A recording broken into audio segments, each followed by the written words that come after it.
SER Podcast.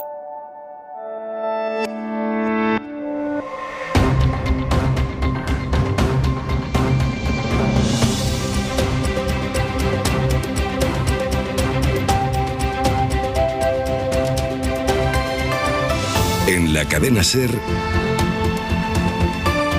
Hoy por Hoy, con Ángeles Barceló. Hola, muy buenos días. Si alguien piensa que la Superliga ha muerto, está equivocado. Bueno, completamente. Vamos a seguir trabajando y saldrá aquello que todo el mundo piense que es lo mejor. Estuvo anoche en el larguero Florentino Pérez. Era su primera entrevista desde la espantada de la mayoría de los equipos que habían anunciado que formarían una Superliga que, pese a todo, y como acaban de escuchar, él no da por muerta. A pesar de las críticas, a pesar de que el proyecto es inviable en estas circunstancias y del bofetón que se ha llevado con la marcha de los propios equipos que iban a participar, algunos incluso pidiendo perdón. Sostiene Florentino Pérez que los 12 equipos del principio siguen en el barco porque ninguno ha pagado una penalización que no dijo de cuánto es, y señala a un club inglés, tampoco aclaró cuál, como el que empezó a contagiar al resto. José Luis Astre, hola. Hola, buenos días. Sí, admite fallos Florentino Pérez en la manera de contar esta iniciativa. ¿Qué es lo que yo creo que a lo mejor no hemos hecho? Pues presentarlo bien, explicarlo bien, pero bueno, tampoco nos han dado oportunidades. ¿Pero por qué no nos han dado la oportunidad de explicarlo? Porque no quieren. Es que hay algunos que no quieren, sinceramente, que no quieren que pase nada.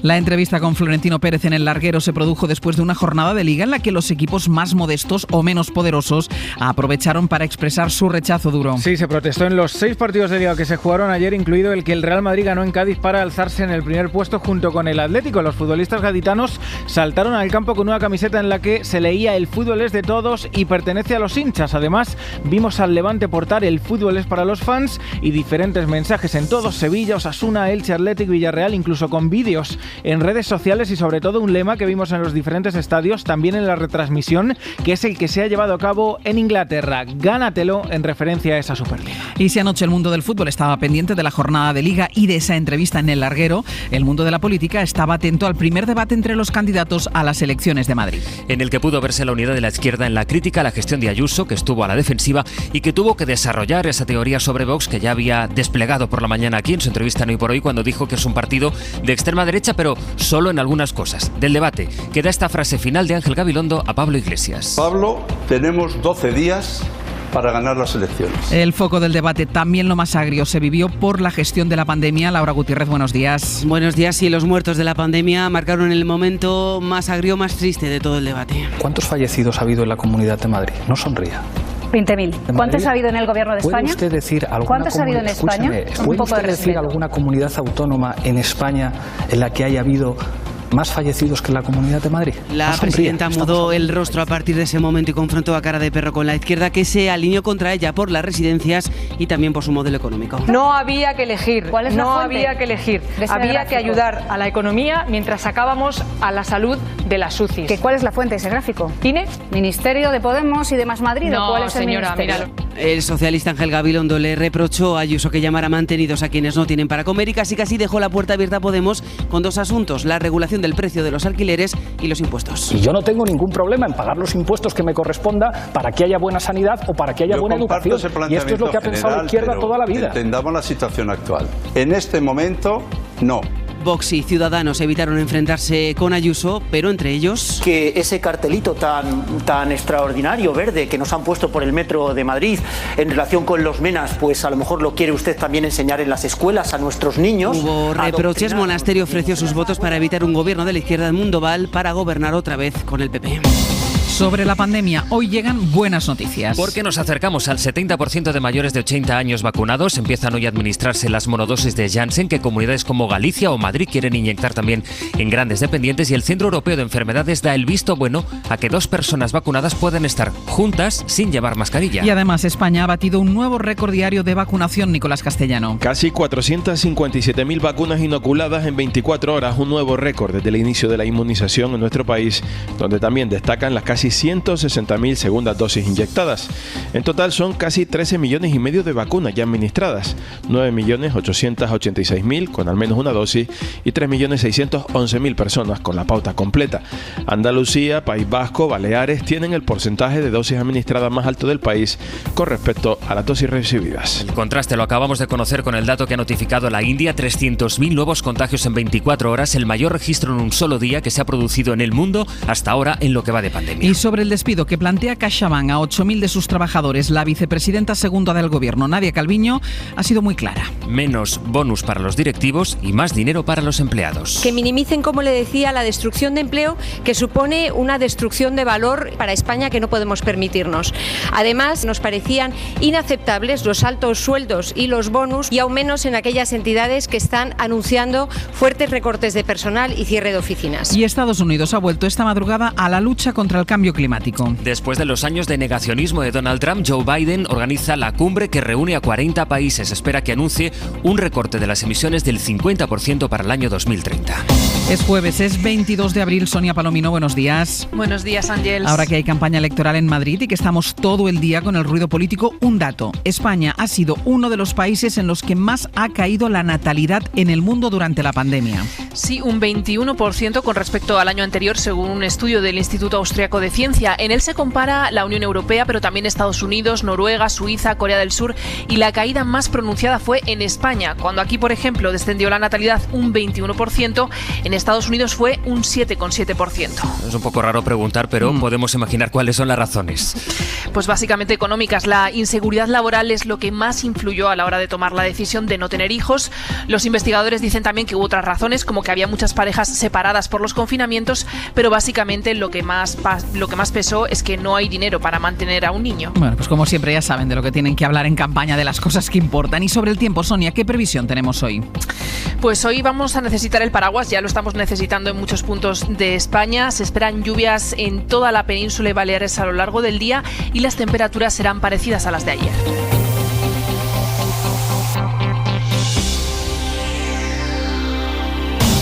Hoy por hoy, Ángeles Barceló. Últimamente las buenas noticias se miden en vacunas y la cifra de las últimas horas es sin duda una muy buena noticia. España ha batido un nuevo récord diario de vacunación y hoy podemos llegar a los 10 millones de vacunados, Sonia. 10 millones de personas que reciben al menos una dosis y entre los mayores de 80 años al menos el 70% ha recibido ya las dos, es decir, están completamente inmunizados. En las últimas horas hemos recibido una de esas noticias además que llevamos esperando más de un año y tiene que ver con las mascarillas. El Centro Europeo de Control de Enfermedades avala que todo aquel que esté vacunado pueda estar en un espacio cerrado con otras personas sin mascarilla y sin tener que guardar la distancia de seguridad. Adela Molina. En esa guía se dice que en reuniones de 2 personas o de 2 hogares o burbujas sociales donde estén todos completamente vacunados pueden estar sin mascarilla ni distancia, igual que antes de la pandemia. Incluso un vacunado que esté con personas no vacunadas pero que viven juntas y una misma unidad familiar, por ejemplo, pueden reunirse todos sin mascarilla ni distancia si no hay pacientes de riesgo o inmunodeprimidos. El documento, que está dirigido a ministerios de sanidad europeos, servicios de salud pública o la Comisión Europea, plantea también que los vacunados puedan evitarse las cuarentenas o las PCRs para poder viajar o en entornos laborales siempre que no circulen variantes del virus que puedan evadir la protección de las vacunas. Donde pide mantener las mascarillas y la distancia es en los espacios públicos, las grandes concentraciones o durante los viajes. Así que vacunados sin mascarilla en espacios cerrados, una normativa para toda Europa, también para Alemania, donde miles de personas, negacionistas sobre todo, protestaron ayer contra las nuevas restricciones aprobadas por el Parlamento, una especie de mecanismo de emergencia en caso de que los contagios vuelvan a dispararse y que contempla toques de queda o la suspensión de las clases si la incidencia sube de los niveles marcados. Corresponsal en Berlín, Carmen Viñas. La decisión había estado precedida de un acalorado debate y acompañada de protestas fuera del edificio en las que participaron miles de personas. La reforma de la ley aprobada por el Parlamento unifica las restricciones en caso de pandemia en todo el territorio e impone proponen normas muy estrictas de aplicación automática cuando la tasa de contagio semanal alcance 100 casos por 100.000 habitantes durante 3 días consecutivos. Se establece un toque de queda de 10 de la noche a 5 de la mañana, aunque seguirá siendo posible hacer deporte o pasear hasta medianoche. También se decreta el fin de la enseñanza presencial en los colegios con un valor de 165 y se obliga a los empresarios a permitir el teletrabajo. La norma pasa hoy al Bundesrat, la Cámara de Representación Territorial, con altas probabilidades de que entre ya en vigor el sábado. La oposición ha hablado en el Pleno de considerables restricciones a los derechos básicos, un dictamen que comparten muchos abogados y organizaciones en defensa de las libertades civiles, por lo que se esperan recursos ante el Tribunal Constitucional. Pues mientras Alemania se blinda con esta batería de medidas, Francia descarta ampliar las restricciones. El gobierno ha anunciado que comenzará una desescalada en mayo. Première étape de réouverture des lieux qui ont été fermés, avec évidemment. No se prolongarán las restricciones vigentes porque han ido cayendo los contagios. Esto significa que irán reabriendo bares, restaurantes, el comercio no esencial, como anunciaba el portavoz del gobierno Gabriel Attal, y se levantan las restricciones de movimiento que ahora prohíben alejarse más allá de 10 kilómetros del domicilio. Y sobre la vacunación, Francia se prepara también para administrar la vacuna de Janssen a partir del próximo fin de semana. París, Irene Casado. Francia podría empezar a administrar la monodosis Janssen del laboratorio estadounidense Johnson & Johnson a partir de este sábado a los mayores de 55 años. Así lo anunció este miércoles el portavoz del gobierno, Gabriel Attal, teniendo en cuenta el informe de la Agencia Europea del Medicamento que señala un posible vínculo entre la vacuna contra el coronavirus y casos muy raros de trombos registrados en Estados Unidos, pero considera que sus beneficios superan con creces sus posibles efectos secundarios. Francia recibió a principios de la semana pasada una primera entrega de 200.000 dosis del suero Janssen, distribuidas ya en centros médicos y farmacias del territorio nacional y listas para ser administradas. Hoy por hoy, con Ángeles Barceló. En la comisión de la trama Kitchen en el Congreso, que investiga el uso de fondos públicos para espiar a Luis Bárcenas, hoy es turno para el excomisario Enrique García Castaño. Su testimonio en el juicio en la Audiencia Nacional ha sido clave para imputar al que fuera número 2 de Interior, Francisco Martínez. Ana Terradillos, buenos días. ¿Qué tal? Buenos días. Sí, García Castaño es uno de los comisarios que más aparece en esta causa que instruye el juez García Castellón y por la que está investigado.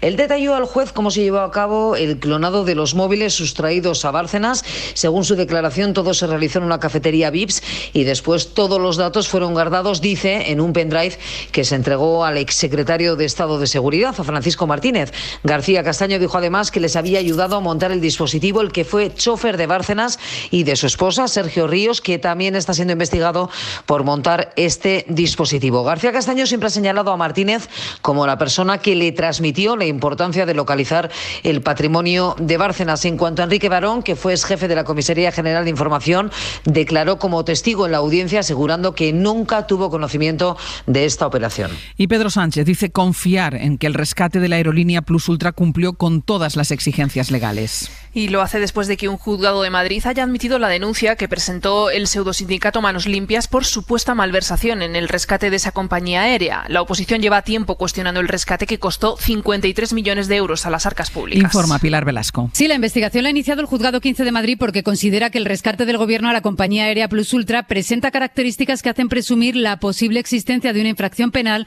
por la presunta malversación en la tramitación de la ayuda pública. Por ello, y al no estar determinada ni la naturaleza de los hechos ni las personas que han intervenido, de momento la jueza acuerda abrir diligencias previas para averiguar la razón del rescate de la compañía por su carácter supuestamente estratégico. En este sentido, y a raíz de la denuncia de Manos Limpias, la magistrada pide a la SEPI el expediente tramitado para la concesión de la ayuda de 53 millones de euros e identificar al Consejo de Administración, en el que figuran más de una decena de altos cargos del Gobierno. En la cadena SER, Hoy por Hoy, con Ángeles Barceló. Esta madrugada ha empezado una nueva cumbre del clima organizada por Estados Unidos que vuelve así al club de los países comprometidos en la lucha contra el cambio climático del que Trump decidió salir.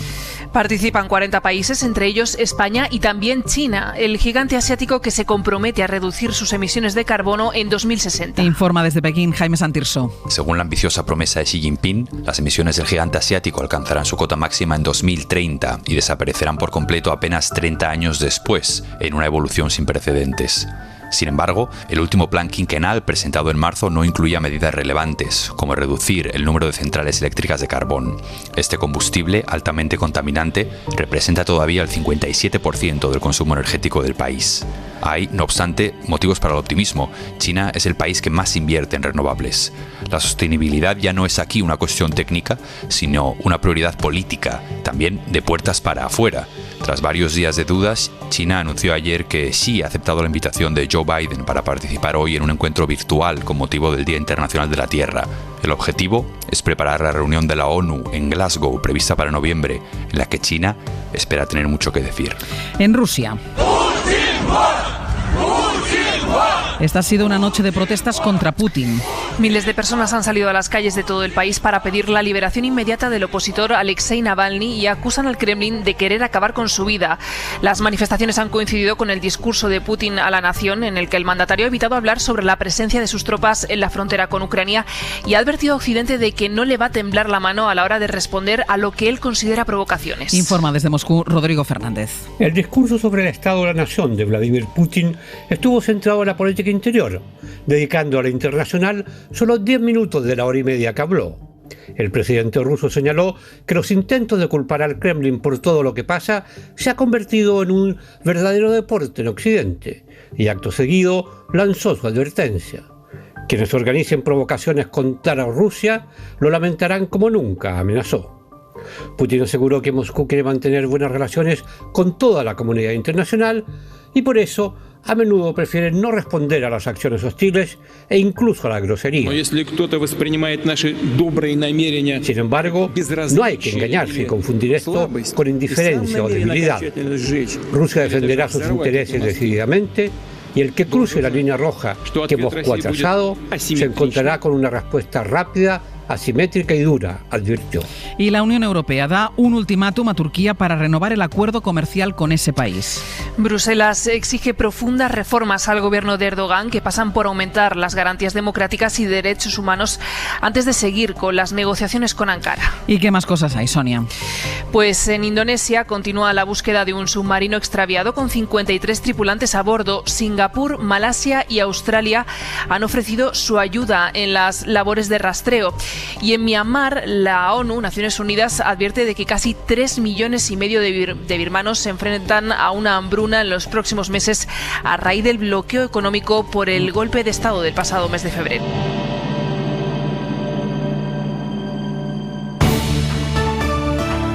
Hoy por hoy, con Ángeles Barceló. ¿Conoce usted a una indecisa o a un indeciso? ¿Alguien que decida su voto en el último momento? Bueno, esta mañana a partir de las 10 vamos a hablar de ello en el programa y mañana a las 11 tendremos debate aquí de los candidatos de Madrid. Les hemos citado para que aclaren todo lo que quedó en el aire en el debate que anoche celebró Telemadrid. Será debate en la radio, pero lo vamos a dar por streaming, así que podremos ver si quizá para despistar más todavía a los indecisos, pues también tenemos el juego de colores en las chaquetas que vimos ayer.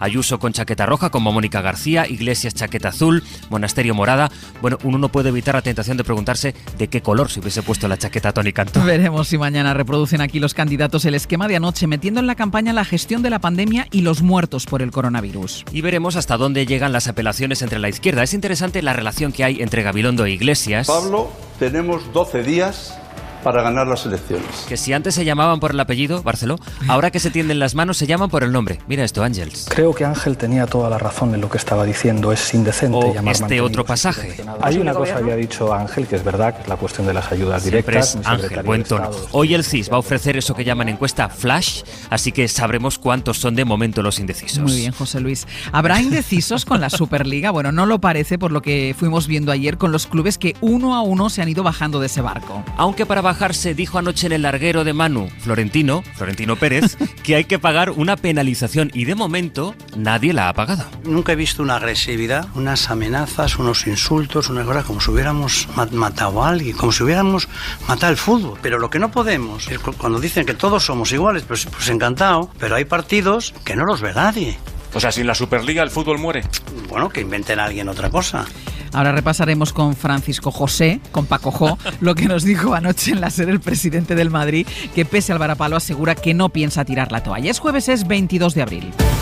Y más allá del debate madrileño y de la Superliga, la actualidad trae otras noticias. La India acaba de registrar el mayor dato de contagios diarios en el mundo de toda la pandemia. 300.000 nuevos infectados en un solo día. Ningún país había alcanzado esta cifra, ni siquiera los Estados Unidos. Nuevo récord diario de vacunación en España con 456.000 dosis inyectadas en un solo día. Más del 20% de la población española ha recibido al menos una dosis. Las comunidades empiezan hoy a administrar las de Janssen. El Pleno del Poder Judicial analizará esta mañana la reforma que le impide hacer nombramientos en funciones. Gobierno y PP se acusan mutuamente de bloquear el acuerdo para la renovación a la que está urgiendo Europa. Esta madrugada ha empezado la cumbre virtual del clima organizada por Estados Unidos. Se espera que Joe Biden anuncie un recorte de la mitad de las emisiones para 2030. ¿Alguna cosa más, Sonia?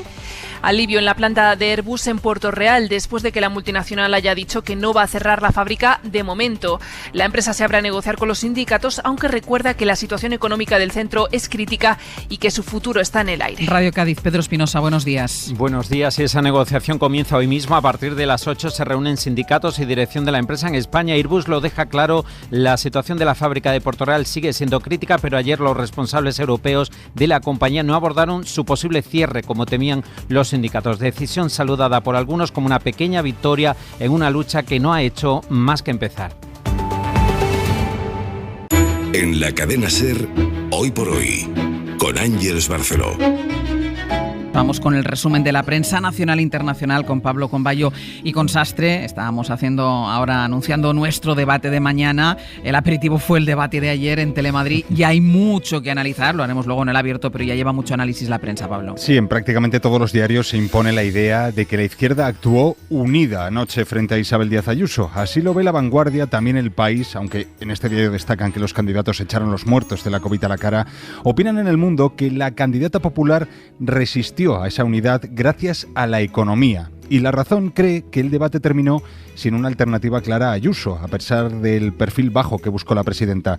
Para José Antonio Zarzalejos, que hoy también analiza este debate en El Confidencial, esa estrategia de perfil bajo de Ayuso es mediocre, pero correcta. No meterse en camisas de 11 varas y dejar que la labor se la hicieran sus adversarios. En esa misma línea, Anabel Díez opina en El País que Ayuso no arriesgó en el todos contra ella y cree que con las elecciones de Madrid y con el debate de anoche sí ha quedado claro que ha vuelto la ideología, que es un concepto que parecía en desuso, dice, en las últimas convocatorias electorales. Dos bloques que lideraron, según Fernando Garea, Ayuso e Iglesias, fueron los que polarizaron el debate, según su análisis en El Confidencial.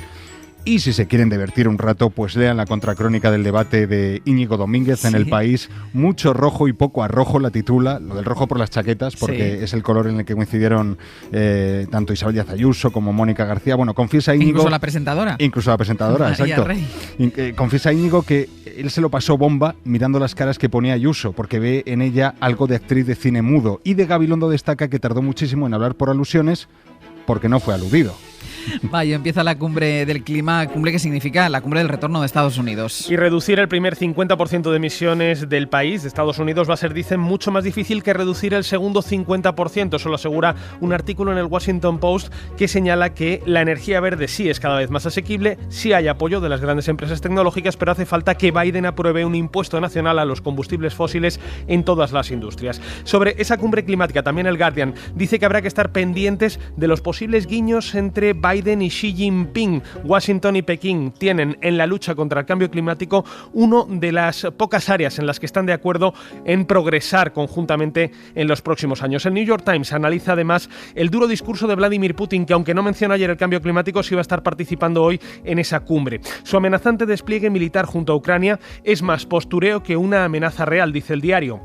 Pero cualquier chispazo accidental, viene a decir ese editorial del New York Times, podría provocar un grave incidente entre potencias nucleares, entre Rusia y las que forman parte de la OTAN, un riesgo que ningún país responsable debería aceptar. De Rusia y de Putin hablan en el editorial hoy de El Periódico. Dice que su modo de hacer, su modo de obrar y sus palabras, por ejemplo, en el caso Navalny, reflejan una larga tradición que Rusia debe desterrar de su modo de obrar si quiere constituirse como un actor internacional capaz de dialogar con las naciones democráticas. Y nos hablaba Bayo de China, precisamente con China como referencia y su uso de las nuevas tecnologías y de la inteligencia artificial para vigilar a los ciudadanos es lo que Europa ha tomado como referencia para regular, para aprobar o plantear la primera regulación estricta de la inteligencia artificial para que no se pueda usar para vigilar a la población. Y el protagonista de la Superliga estuvo ayer aquí en esta casa, en el Larguero con Manu Carreño, estuvo Florentino Pérez manteniendo en pie todavía ese proyecto de la Superliga. La prensa sigue hablando de la Superliga. Y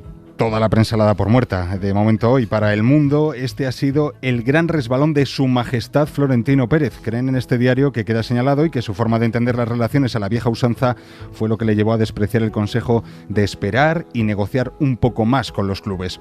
En La Razón, que sigue siendo el más firme defensor del proyecto, cuentan hoy que ha sido la UEFA la que ha sobornado a los clubes de fútbol para bajarse del barco. ¿Qué tipo de sobornos? Pues cuentan en páginas interiores que la UEFA ha hablado con los clubes de relajar las medidas del fair play financiero y en Francia se llegó a ofrecer un nuevo contrato de 7.000 millones.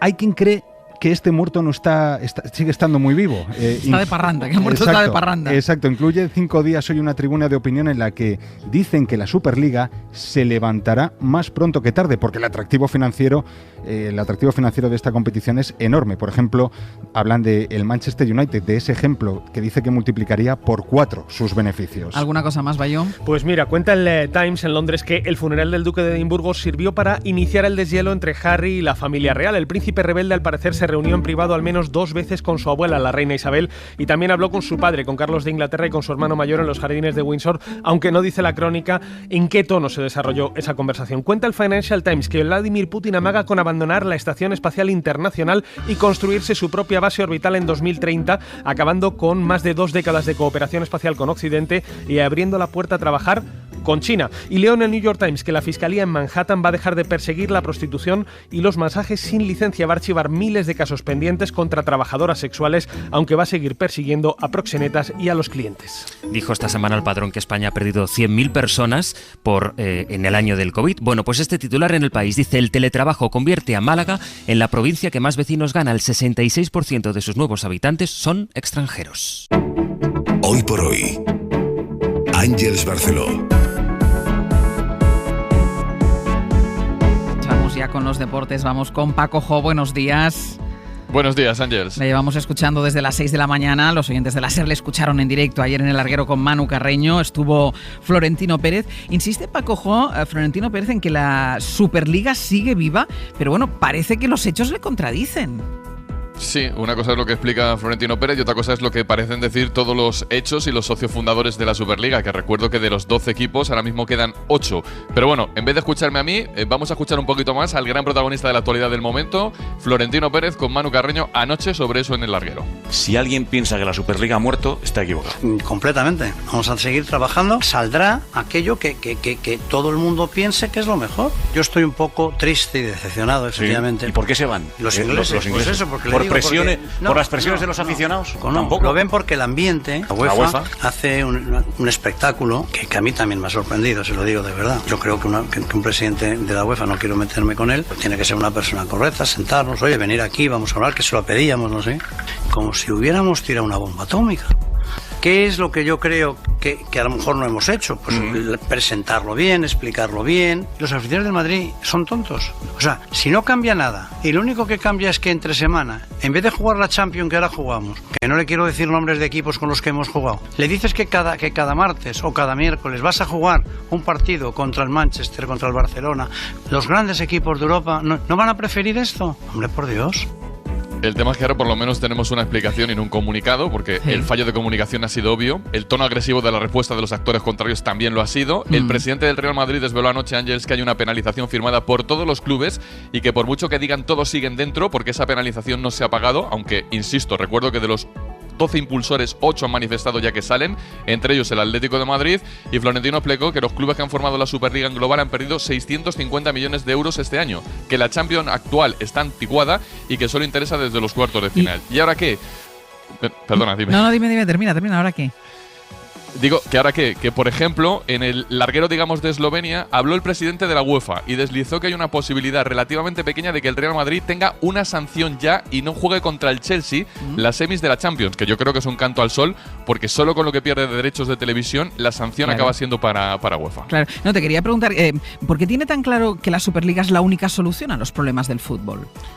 Bueno, yo creo que el Real Madrid lo que tiene claro es que todos los grandes están perdiendo dinero y que el proyecto de la UEFA no le gusta porque la UEFA se queda la mayor parte del dinero que corresponde al resto de los actores. No es que sea la única solución, pero sí es una posición de fuerza desde la que empezar a negociar y evidentemente alguien que apadrina el proyecto como Florentino Pérez no se va a bajar del barco en ningún momento. Lo va a tratar de forzar hasta el final y yo te digo, creo como Simeone que algo va a cambiar en el fútbol en el futuro. Paco Jo, muchísimas gracias. Muchísimas de nada, un beso. Hasta luego. En la cadena SER, Hoy por Hoy, con Ángeles Barceló. Marco Antonio Aguirre, buenos días. Buenos días, Ángeles. Y buenos días a todos. Me río porque, ay señor, llevo yo toda mi vida escuchando la radio, pero toda mi vida, desde pequeñico. Y me he dado cuenta hoy mismo de cuál es la estrategia que emplean los políticos para no contestar nunca las preguntas que se les hacen. Me he dado cuenta hoy. Los políticos, es que de verdad la estrategia es buenísima. Se lo cuento a los oyentes porque es increíble. ¿Qué hacen los políticos para no contestar nunca a lo que le preguntan los locutores? Ellos piensan, vamos a ver, la entrevista va a durar un cuarto de hora. Si yo hago respuestas largas, cabrán menos preguntas de los locutores. Entonces, ¿qué hago yo? Respondo muy largo, para que quepan menos preguntas y no me pongan en compromiso y contesto lo que quiero. El periodista tiene preparado, pues, 10 preguntitas, con mala leche. Y el político dice, contestaré la primera y voy a estar mis buenos 4 minutos contestando. La segunda, otros 4. Y entonces al final, ¡ay la leche! Son listos. Listos son. Hago respuestas largas, hablo de lo que quiero, no caben preguntas y me voy a casa diciendo, me salió con la mía. La madre que los parió. Aplauso, políticos. Aplauso. Pero os he pillado. Marco Antonio Aguirre, Cadena SER. Hola, muy buenos días. Día después del primer debate con todos los candidatos a la presidencia de la Comunidad de Madrid. Mañana, aquí en la SER, a partir de las 11, podrán escuchar y ver el segundo, previsiblemente con la silla vacía de Isabel Díaz Ayuso, que dice que con uno es suficiente. Y a ver si vamos a cansar a la gente debatiendo todo el rato sobre lo mismo. Y es que, claro, debatir sobre lo mismo es debatir sobre la gestión de la pandemia y con los números en la mano, la candidata del PP sale perdiendo porque, ante la evidencia, su único discurso sobre la gestión es el de las cañas y los bares abiertos. Aún así, Ayuso se fajó de unos correosos Pablo Iglesias y Mónica García, aunque recuperó el tono desafiante y populista a medida que avanzaba el debate. Pocas novedades en este sentido y el único movimiento lo protagonizó el candidato socialista Ángel Gabilondo del no querer pactar con Iglesias a tenderle la mano para solicitar su apoyo en un próximo gobierno. El resto, bueno, pues lo que ya sabíamos, los dos bloques, la izquierda bien organizada y complementándose los unos a los otros y la derecha más deslavazada, sobre todo porque Ayuso deja poco espacio a Vox con el discurso más racista y xenófobo que pudo articular y a Ciudadanos con un melancólico Edmundo Val que sigue levantando la mano para que la candidata popular se acuerde de que todavía existe. Mañana aquí segundo asalto, es posible que con nuevas estrategias ante la previsible ausencia de Ayuso, que si no viene hurta a los ciudadanos de una nueva posibilidad para asistir al contraste de opiniones. Será interesante ver cómo se mueven entonces el bloque de la derecha sin nadie que les haga sombra y el de la izquierda que pierde el referente para sus ataques. Será curioso ver los movimientos, además, tras el resultado del primer debate que les va a obligar a corregir los errores y a reforzar los aciertos. En cualquier caso, nosotros, ya saben, mantenemos la invitación a Díaz Ayuso, que todavía está a tiempo de repensar su estrategia. Y luego está la vida, el día a día de todos y cada uno de nosotros. Y en esta otra vida, la mejor imagen de los últimos días es la imagen de las jeringuillas y las vacunas. Hoy, si no pasa nada, podríamos llegar a los 10 millones de españoles, 10 millones ya con una primera dosis de la vacuna. No me digan que esta no es la mejor noticia del día. Ángeles Barceló. Viene un jueves de lluvia en general, que serán tormentas en el este hacia el Mediterráneo, Jordi. Pero queremos animarnos a las buenas noticias y a partir de mañana va a hacer un tiempo parecido al que suele hacer en abril. De momento, hoy todavía toca una cierta penitencia, lluvia hasta el final de la jornada con algunas pausas en Madrid, sur de Castilla y León y de Aragón, también en Castilla-La Mancha, la Comunidad Valenciana, las provincias más orientales de Andalucía, así como en Murcia, también en Baleares algunos chubascos más aislados en el resto del país y a pesar de que en algunos sitios va a hacer sol, el ambiente se mantendrá fresco en todo el país. Es lamentable decirles a las familias madrileñas que sus seres queridos, porque son mayores, han muerto y se podía haber evitado, porque no se podía haber evitado. No es gestión, es su ideología. Cuando necesitábamos rastreadores hemos contratado curas. Cuando necesitábamos salvar vidas, ustedes salvaron la Navidad. La política del mascarillas fuera, todo abierto, no ha servido ni siquiera para que los datos económicos de la Comunidad de Madrid sean mejores que el resto. Nosotros somos partidarios de abrir Madrid, de quitar todas las restricciones. Si lo que quiere es ese gobierno de éxito, ese gobierno del milagro, o lo que quiere es el gobierno del disparate con Vox. Hemos despejado la primera incógnita. ¿Cómo sería el primer debate entre los candidatos de Madrid? Y ahora está por despejar la otra duda. ¿Cómo ha cambiado ese debate la intención de aquellos que tienen dudas, los indecisos? Sastre, buenos días. Buenos días, Barceló. La noticia política del jueves estará en los ecos de ese debate antes de que mañana celebremos ese debate que les decían que los candidatos tendrán que aclarar lo que dijeron anoche. Fue también en la SER, en el larguero, donde habló anoche Florentino Pérez por primera vez después del plante de la mayoría de los equipos que iban a formar la Superliga. Sostiene que esos equipos que dicen que se van de momento no se han ido. Todavía no se ha pagado ninguno porque esto acaba de pasar y además están casi todos. ¿Cómo? Están casi todos todavía.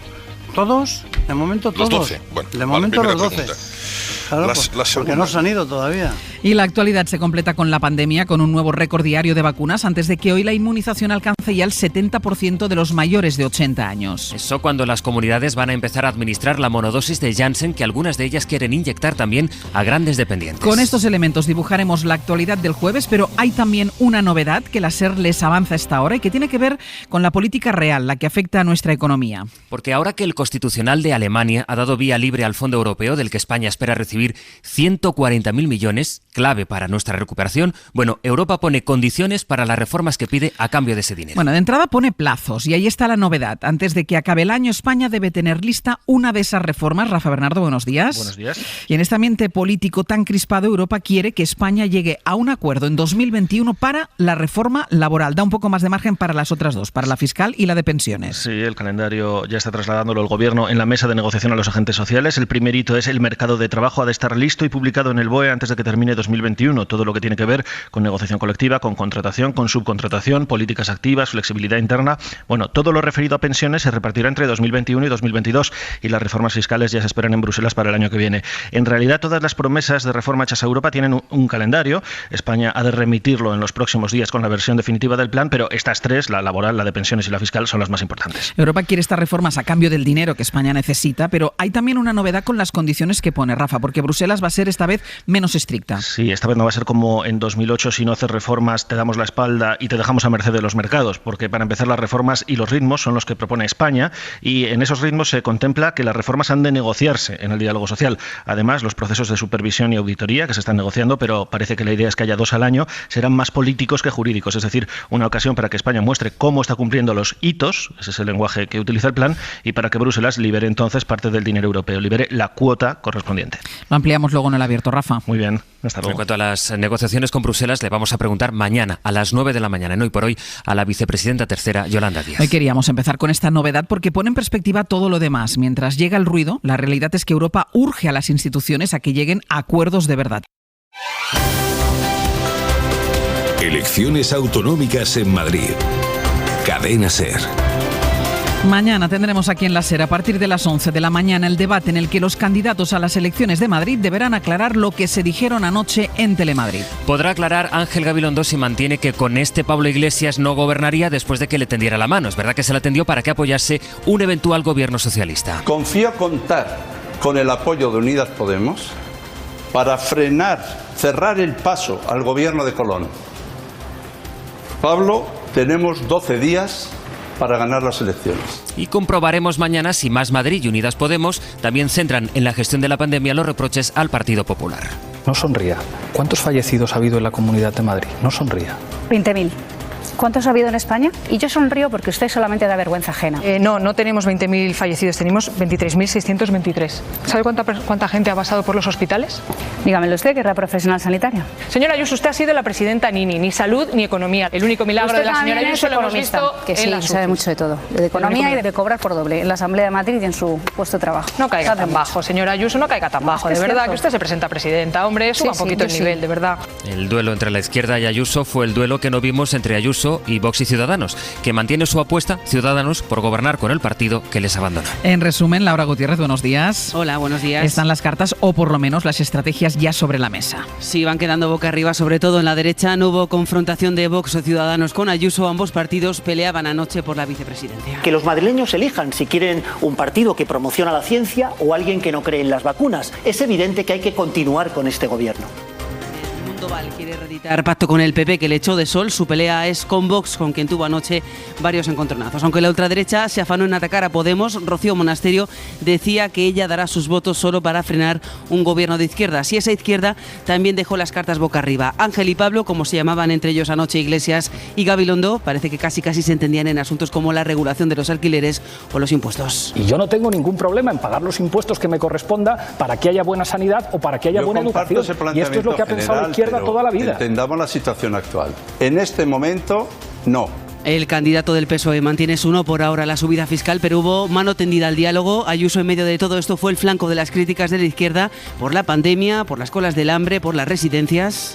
¿Dónde está el milagro económico? Que también hemos sacrificado la salud. No conozco a un líder de la izquierda que sepa la salud para tener un milagro económico. Cuéntenos dónde está el milagro económico. No diga otra vez que hay que seguir matando a la gente de hambre por la salud, porque no es mentira, no se puede enfrentar la salud y la economía. Ya hemos demostrado que son compatibles. Todavía no ha pedido disculpas por lo de la cola del hambre. No sé si las va a pedir. Yo no lo he dicho así y ya lo he demostrado. La presidenta sacó pecho de su gestión y dijo que su gobierno había dado 150 millones en ayudas directas a la hostelería, pero la propia web de la comunidad la desmiente. Son 44 y no de ayudas directas, sino de financiación con avales. Laura, gracias. A vosotros.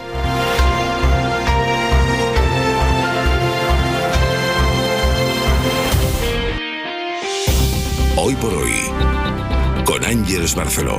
La lucha contra la pandemia nos ha dejado algunas buenas noticias en las últimas horas. Ayer, por ejemplo, se volvió a batir el récord de vacunación diario en España con 450.000 dosis. Y si sigue la cosa al mismo ritmo, hoy podríamos llegar a los 10 millones de vacunados. Además, el Centro Europeo de Enfermedades ha publicado una guía que permite que dos personas que hayan recibido la vacuna pues puedan estar juntas sin llevar mascarilla, incluso en espacios cerrados. La clave siguen siendo las vacunas, como ven, y ahí la novedad. Mariola Lourido, buenos días. Buenos días. Es que hoy mismo empiezan a ponerse las primeras dosis de Janssen, destinadas en principio a personas de entre 70 y 79 años. Aunque hay al menos 2 comunidades autónomas que ya han anunciado que ampliarán su uso. Madrid se la va a poner a los grandes dependientes, Galicia también a los grandes dependientes y a los marineros. La ministra Darias matizó ayer que Janssen se priorizará, pero no se limitará a esta franja de edad de 70 a 79 años, que empezará a recibir hoy las 150.000 inyecciones de esta nueva vacuna. Sanidad ha actualizado la estrategia de vacunación, confirma que de momento se pospone la inmunización de los menores de 60 años y rechaza también vacunar a voluntarios, aunque pidan AstraZeneca. En la cumbre iberoamericana de Andorra, Pedro Sánchez anunció que España va a donar de manera progresiva 7,5 millones de dosis a países de América Latina. Habló también el presidente de la prórroga del estado de alarma, a la que el Ejecutivo se opone. Llevamos ya muchos meses hablando de esto del estado de alarma, de planes A, B, C, en fin, los tribunales superiores de justicia en una amplia mayoría han validado y han respaldado las decisiones de las comunidades autónomas. Sin embargo, varias comunidades siguen pidiendo que se amplíe la alarma y eso ocurrió ayer, Mariola, en el Consejo Interterritorial. Sí, hay algunas que siguen preocupadas por el fin del estado de alarma. 4, País Vasco, Cataluña, Murcia y Castilla y León pidieron en la reunión que se busque una alternativa jurídica para después del 9 de mayo con el objetivo de poder seguir aplicando el toque de queda, cierres perimetrales, limitación de reuniones, medidas que restringen los derechos fundamentales y que solo se pueden imponer con el estado de alarma. El Gobierno insiste en que las comunidades tienen instrumentos suficientes para afrontar la situación, en que el estado de alarma no puede ser permanente y sigue confiando en que no será necesario porque ve la curva, de que la curva se está estabilizando y avanzando la vacunación, Ángeles. Hasta luego, Mariola. Hasta ahora. Y luego está el dato que hemos conocido pues a primera hora de la mañana, está en la India, que ha reportado 300.000 nuevos contagios en 24 horas. Es el mayor registro en un solo día que se había producido en el mundo hasta ahora en lo que llevamos de pandemia. Hoy por hoy, Ángeles Barceló. Hemos empezado este bloque con las reformas económicas a las que nos urge Europa, pero esta semana Europa ha hablado sobre otra reforma que España tiene pendiente, la del Poder Judicial. Y eso, tanto la renovación del órgano de gobierno de los jueces como lo que diga Bruselas, se ha ido a mezclar con este fondo de campaña electoral en Madrid. De momento, el Gobierno y el PP se siguen señalando el uno al otro como los responsables del bloqueo. Pero en el PP admiten en privado que van a tener que sentarse a negociar sobre esta anomalía que tenemos en España con el Poder Judicial. Mariela Rubio, buenos días. ¿Qué tal? Buenos días. Y más en vista de los llamamientos que están haciendo en Bruselas. Sí, porque aunque Génova habla de varapalo de Bruselas al Gobierno, lo cierto es que admiten que llegados a este punto, también la presión de Europa recae sobre el PP. Los populares creen, es textual, que la situación de bloqueo no puede prolongarse mucho más. Así que admiten en privado que tras las elecciones madrileñas se retomarán las negociaciones. El escollo sigue siendo el veto del PP al magistrado del caso Gürtel, José Ricardo de Prada, algo en lo que Génova no va a ceder. Aceptarlo, dicen, sería una humillación, pero en su otra condición, la reforma del sistema de elección, Casado está dispuesto a ser flexible, es decir, a renovar primero el Consejo y negociar después la elección directa de los 12 vocales judiciales. El PP cree que con Iglesias fuera del Consejo de Ministros se van a evitar, la palabra es textual, interferencias en las negociaciones, y que con la previsible victoria del PP en Madrid, el PSOE no estará en condiciones de imponer nombres como de Prada. Mariela, gracias. Hasta luego. Y hoy es el Día de la Tierra y hoy Joe Biden convoca a los países más contaminantes del mundo después del compromiso que adquirieron Estados Unidos y China para frenar el cambio climático. Se espera a los anuncios que pueden hacer las dos superpotencias. Javier Gregory. Justo en el Día de la Tierra, el presidente de Estados Unidos reúne de forma virtual a los líderes de los 40 países que producen más emisiones contaminantes y de efecto cambio climático.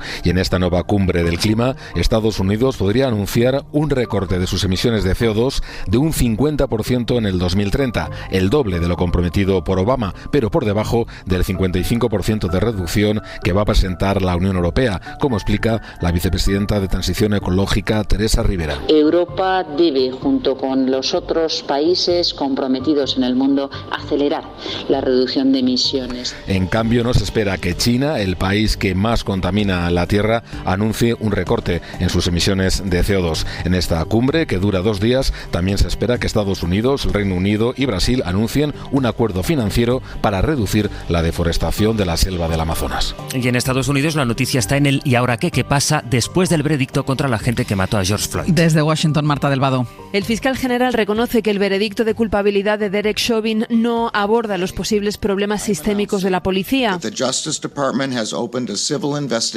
Por eso, Merrick Garland anuncia que el Departamento de Justicia va a investigar al cuerpo de policía de Minneapolis para saber si tiene un patrón de práctica ilegal, como tratos discriminatorios, uso excesivo de la violencia durante arrestos o manifestaciones, o si utilizan otras técnicas abusivas. Si es así, se compromete a crear, en colaboración con la comunidad y los dirigentes locales, mecanismos para reformar estas prácticas.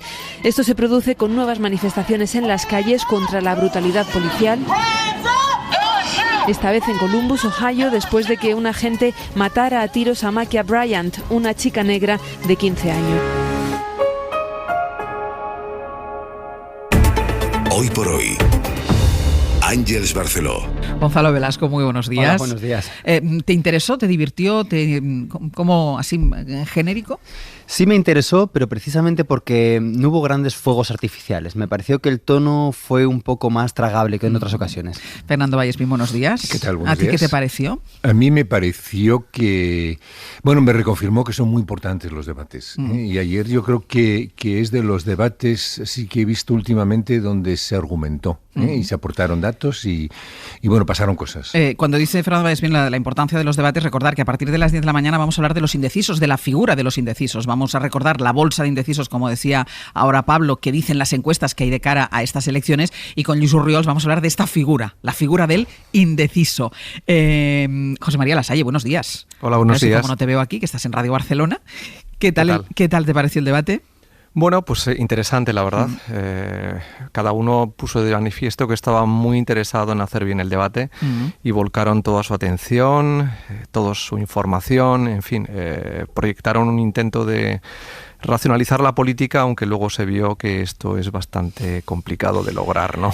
Ahora iremos al detalle, vamos a desmenuzar ese debate de ayer, precalentando también, insistimos, el debate de mañana aquí en la SER a partir de las 11 de la mañana, pero quiero destacar una declaración. Primero, el contexto. Esto es lo que decía el candidato socialista Ángel Gabilondo hace justo un mes en La Sexta. Con Ciudadanos y con Más Madrid, por ejemplo. Digo que no por ejemplo, es lo que yo querría, es lo que quise en el 2019. Planteadas las cosas como están siendo planteadas, yo no digo a Podemos, planteadas las cosas como están, en este clima de confrontación, de extremismo, prefiero con Iglesias no, prefiero con este Iglesias no, con este Iglesias no. Con este Iglesias no, lo repitió 2 veces, luego es verdad que en otros actos insistió en esta teoría, con este Iglesias no, pero anoche le tendió la mano y no se la tendió a este Iglesias, la mano se la tendió a Pablo. A Mónica García, como Más Madrid, sumamos, y creo en un gobierno progresista, y creo que podemos gobernar.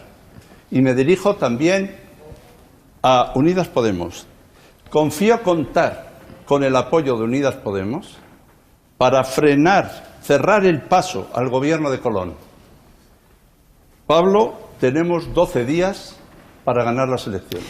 Es verdad, Fernando, que no le pide entrar en el gobierno, no le pide un pacto para un gobierno de coalición, le pide el apoyo. Pero hay ese pequeño giro por parte de Ángel Gabilondo, de este Iglesias no, a Pablo, tenemos 12 días para ganar las elecciones. ¿A qué lo atribuyes? Bueno, yo creo que el Partido Socialista, vamos, los analistas del Partido Socialista han detectado que realmente es muy poco lo que puede atraer del voto de Ciudadanos, ¿no? Que probablemente además que no tenga claro que va a votar Ayuso, lo más seguro es que se quede en casa. Y entonces, pues bueno, que votar al Partido Socialista implica saber que en todo caso va a gobernar con Podemos y con Más Madrid, con lo cual yo creo que no importaba nada por hacerlo explícito, ¿no? Entonces, lo ha hecho explícito, pero en el debate de ayer, que fue un debate entre bloques, fundamentalmente, y luego dentro del bloque de la derecha otro debate aparte, diríamos, privado, ¿no? Interior al mismo. Yo creo que ahí le hicieron una pinza muy sutil a Más Madrid. Es la impresión que yo tengo. En el bloque de la izquierda. En el bloque de la izquierda. Es decir, yo creo que ambos son plenamente conscientes que están perdiendo votos a favor de Más Madrid. Y entonces ahí, es decir, que no dependa de nosotros el que puedan seguir creciendo, por lo menos no a cuesta nuestra. Ahora vamos a desarrollar esa teoría, después de la privada, pero si quiero esta primera aproximación a este gesto, Lassaya, este gesto de Gabilondo, que no sé si forma parte de esta pinza, como decía Fernando, este cambio de este Iglesias no, Pablo, tenemos 12 días.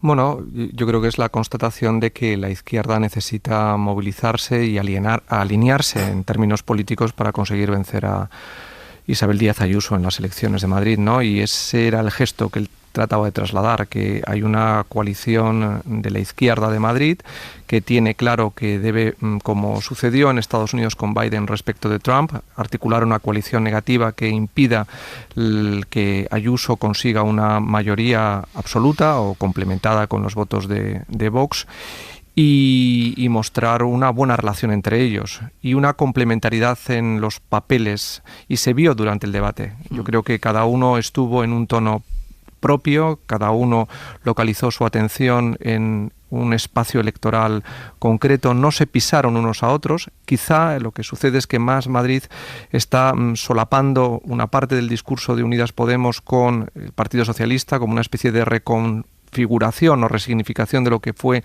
una izquierda más moderada, socialdemócrata, pero con un cierto posicionamiento en vectores de análisis más volcados en los debates más contemporáneos, y eso se notó, ¿no? Yo creo que fue un gesto de aproximación, fue un gesto de tender la mano y sobre todo de mostrar que hay una complementariedad en una estrategia afín. El comienzo de la campaña electoral de Ángel Gabilondo estaba basada sobre una hipótesis que no tenía ningún tipo de evidencia, y era que existía algo así como un votante de centro moderado que había estado apoyando a Ciudadanos en Madrid. Esto no era así, que recordemos a Gabilondo pues con fondo naranja, con todas sus apelaciones, que ayer insistió a no subir los impuestos, y otra serie de referencias a ese electorado que es totalmente ficticio. El CIS nos dijo que solamente el 5 o el 6%, no recuerdo exactamente la cifra, pero era muy baja, de los exvotantes de Ciudadanos querían irse al Partido Socialista, ¿no? hay una cosa que hay que destacar y que no se menciona lo suficiente, y es que tradicionalmente en los barrios obreros, en los distritos obreros de la Comunidad de Madrid, el partido más votado es el socialista. No era Izquierda Unida, y en algunas ocasiones lo fue Podemos, pero no lo fue generalmente. ¿Por qué? Porque a estos partidos más a la izquierda votan en general las personas más formadas o las personas jóvenes. De tal manera que este giro para intentar movilizar a esa parte de su electorado tradicional me parece que es coherente e inteligente a un nivel estratégico. Además, creo que lo que se evidenció ayer no tanto fue una táctica de complementariedad o que estuviesen de acuerdo a la hora de los temas a tratar, pero sí que, digamos, esa evidencia de que puede y va a haber entendimiento, digamos, suplía esa ausencia a lo mejor de un impulso emocional que la gente que apela a la unidad de la izquierda echaba de menos, ¿no? De algún modo no hay unidad de la izquierda, pero sí que está claro que hay un entendimiento posible y factible. Y de algún modo yo creo que así, si los votantes de sensibilidad de izquierdas vieron el debate, no tienen ninguna razón para no votar. Además que la emoción es la efectividad, o sea, una izquierda que unida es una izquierda efectiva. El Abierto. Ser podcast. En El Abierto, Fernando Vallespín, José María Lasalle, Gonzalo Velasco. Vamos a continuar con el análisis de lo que dio de sí el primer debate ayer entre los candidatos a la presidencia de la Comunidad de Madrid, y siguiendo el debate, muy atento, estuvo Javier Casal. Casal, buenos días. ¿Qué tal? Buenos días, Ángeles. ¿Cómo estás? A ver, muy bien. ¿Podríamos esperar, Javier, un todos contra Ayuso, sobre todo la izquierda, como por ejemplo esto? Escuchen. No sonría. ¿Cuántos fallecidos ha habido en la Comunidad de Madrid? No sonría. 20.000. ¿Cuántos ha habido en España? Y yo sonrío porque usted solamente da vergüenza ajena. No tenemos 20.000 fallecidos, tenemos 23.623. ¿Sabe cuánta gente ha pasado por los hospitales? Dígamelo usted, que era profesional sanitaria. Señora Ayuso, usted ha sido la presidenta ni salud ni economía. El único milagro de la señora Ayuso lo hemos visto que sí, sabe mucho de todo, de economía y de cobrar por doble en la Asamblea de Madrid y en su puesto de trabajo. No caiga tan bajo, señora Ayuso, no caiga tan bajo, de verdad, que usted se presenta presidenta, hombre, suba un poquito el nivel, de verdad. Que puedan pensar que un ser humano que está en una cola es un mantenido. Eso es una concepción de la sociedad y de la política tan grave que a mí me avergüenza. Y lo que de luego no acepto es que se diga algo así como que estamos utilizando los muertos o el dolor ajeno. Ustedes. Yo no lo he hecho. Y la jamás. Principal novedad, Casal, es la que veníamos comentando con los analistas de esta mañana. Quizá la principal novedad estuvo en ese momento de Ángel Gabilondo buscando el apoyo de Iglesias, algo que después del debate matizó. Y esto ocurría casi en la recta final del debate, ¿no?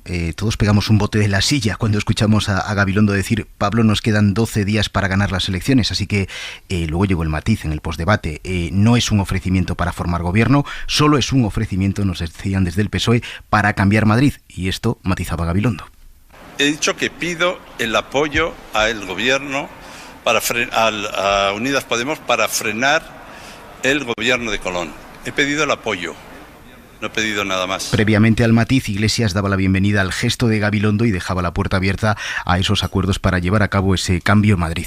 Pues claro que sí, tenemos 12 días para seguir trabajando, tenemos 12 días para demostrar que para ganar a la derecha no se puede hacer lo mismo que la derecha, nos tendremos que entender en la correlación que tengamos. Creo que todo está muchísimo más abierto a partir de hoy y creo que estamos muy cerca. Bueno, es evidente que ambos mantuvieron un buen tono durante el debate, un pacto de no agresión, pero sí vimos, Ángels, algunas diferencias en dos cuestiones importantes. Política fiscal, Iglesias no comparte el anuncio de Gabilondo de no tocar los impuestos, y vivienda, porque el candidato de Unidas Podemos pidió fijar un precio máximo para el alquiler. Gabilondo salió bien del entuerto, no era fácil, sin decir que no, le respondió a Iglesias que comparten ambos objetivos y propósitos. Otra protagonista, Isabel Díaz Ayuso, ella empezó el debate, entiendo que con la estrategia de buscar un debate plano, de tener ella un perfil bajo, pero fue perdiendo el control en algún momento, sobre todo ante las intervenciones, ante las alusiones directas de Pablo Iglesias. Sí, es que la estrategia del equipo de la presidenta era esa precisamente, ¿no? Pasar desapercibida, despejar los golpes como pudiera en cada momento, evitar la confrontación directa con sus posibles socios, Vox y Ciudadanos, y no cometer errores o no caer en provocaciones. Y aquí, en efecto, es donde patinó Ayuso, que no hizo un buen debate. Cayó en la provocación de Pablo Iglesias, lo hemos escuchado durante la mañana, cuando, por ejemplo, le pidió a la presidenta que no sonriera al hablar de los muertos, y a partir de ahí cambió la cara de Ayuso, cambió mucho la cara de Ayuso, que tiró de argumentos muy poco elaborados, como por ejemplo el chalet de Galapagar. ¿Sabe quién daba las indicaciones a la unidad militar de emergencia desde dónde había que desinfectar la las única residencias? ministra que se ha puesto aquí, que ha sido Robles. Usted al chaletazo. No, nunca. yo mi casa me la pago yo, no me pone un piso Hace de muy lujo bien. Sarasola como hacen con ustedes. Ayuso estuvo ausente por momentos, incluso en bloques en los que Ángels tiene muy claras las ideas, ¿no? Como el bloque económico, donde dejó a Monasterio y a Val pegarse mientras ella guardaba todo su tiempo para hacer al final una especie de monólogo de sus políticas liberales y arrear a Moncloa y a Pedro Sánchez. A la presidenta se le notaba incómoda, incluso de tono, no era la Isabel Díaz Ayuso de las Cañas ni de la Asamblea de Madrid. Desde luego en el cuerpo a cuerpo anoche le ganó Iglesias porque consiguió por momentos sacarla de quicio.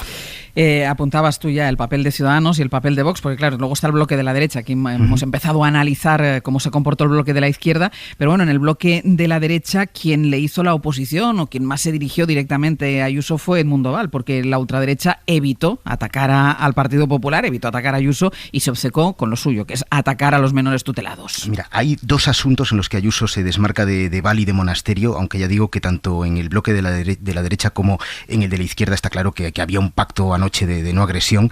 Ayuso, por ejemplo, cuestionó las políticas de Ciudadanos cuando estaban en su gobierno, en el gobierno bipartito con Aguado, y cuando Aguado propuso un cierre antes de Navidad para salvar las fiestas. Y con Monasterio la colisión era otra. Aunque no hubo una confrontación clara ni directa, Ayuso se desmarcó del asunto de los menores extranjeros no acompañados. Porque se crucen con un grupo de menas como esta chica el otro día en el Parque del Oeste, que fue abusada.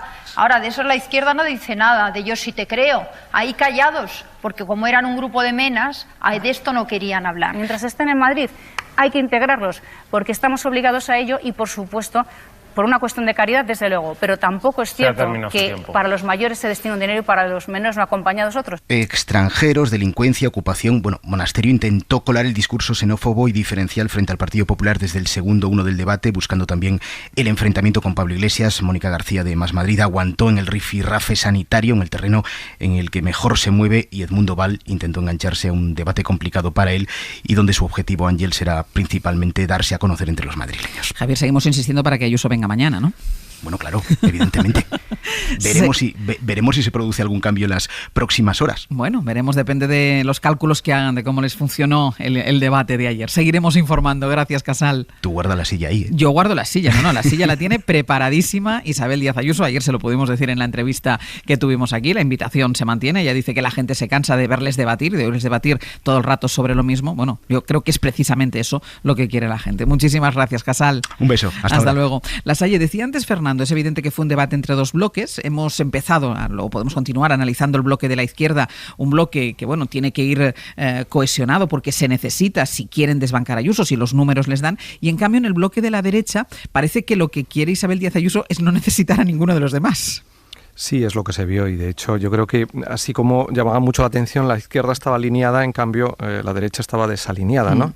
Cada uno trataba de proyectar su propio relato, su propio protagonismo y al mismo tiempo yo creo que la centralidad que ocupó siendo el objeto de atención por parte de todos los restantes participantes, Ayuso, hizo que esta cobrara mucho más protagonismo del que corresponde. Es lógico que es la candidata a batir, sí, pero consiguió, y ahí yo creo que fue lo más interesante el debate, evitar que se victimizara.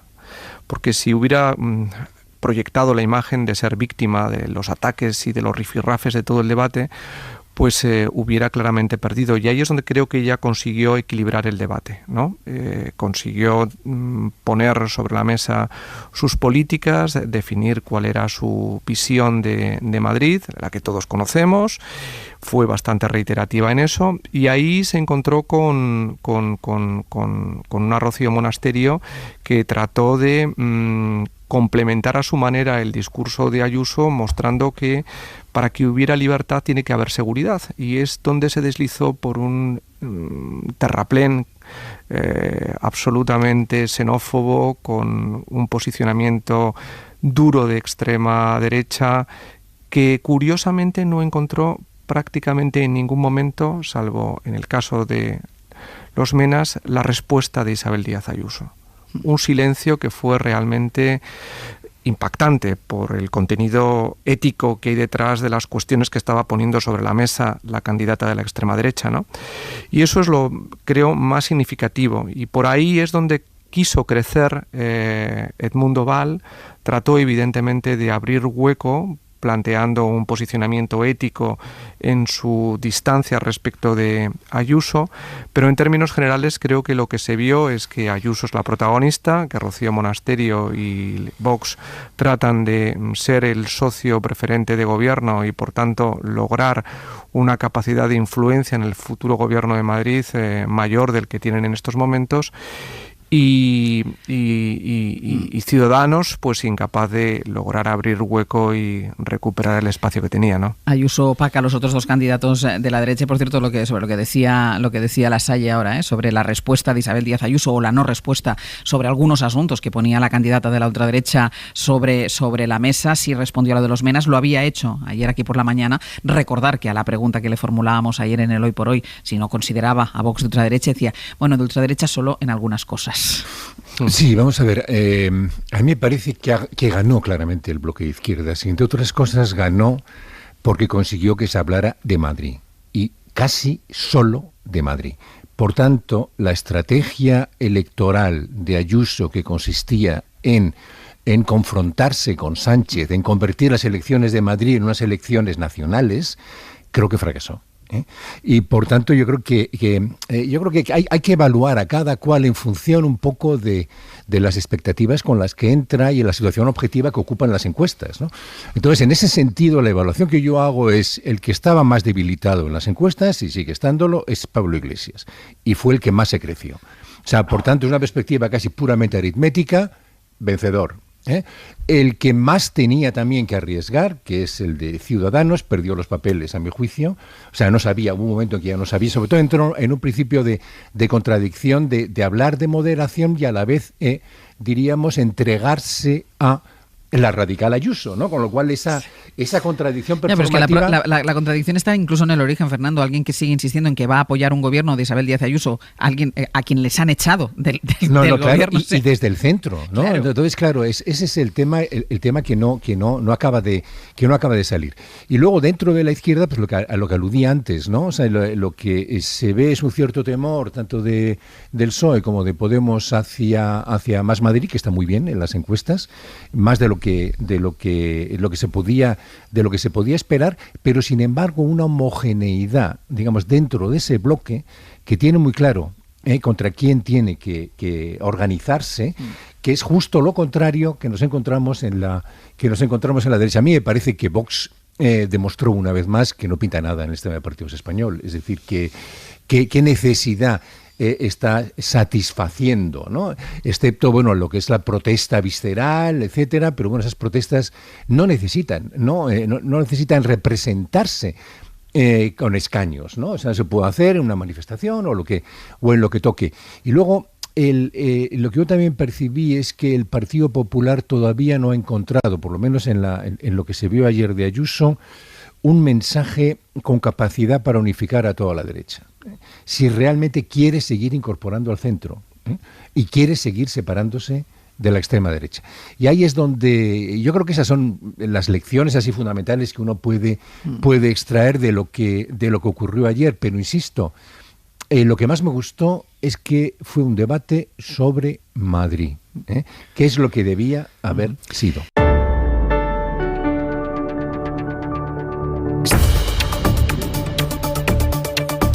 En el abierto, Fernando Vallespín, José María Lasalle, Gonzalo Velasco. Seguimos analizando el primer debate ayer entre los candidatos a la presidencia de la Comunidad de Madrid, el debate que se emitió en Telemadrid. Y estábamos ahora en el análisis, Gonzalo, que no te habíamos escuchado tiene esta parte, sobre el bloque de la derecha. Decía Fernando, es un debate entre dos bloques, y dice Fernando, quien ganó, evidentemente, si hablamos de bloques, luego podemos hablar de lo que hizo cada uno de los candidatos. Hablando de bloques, quien ganó considera que es el bloque de la izquierda. Sí, yo estoy de acuerdo por, digamos, 3 razones.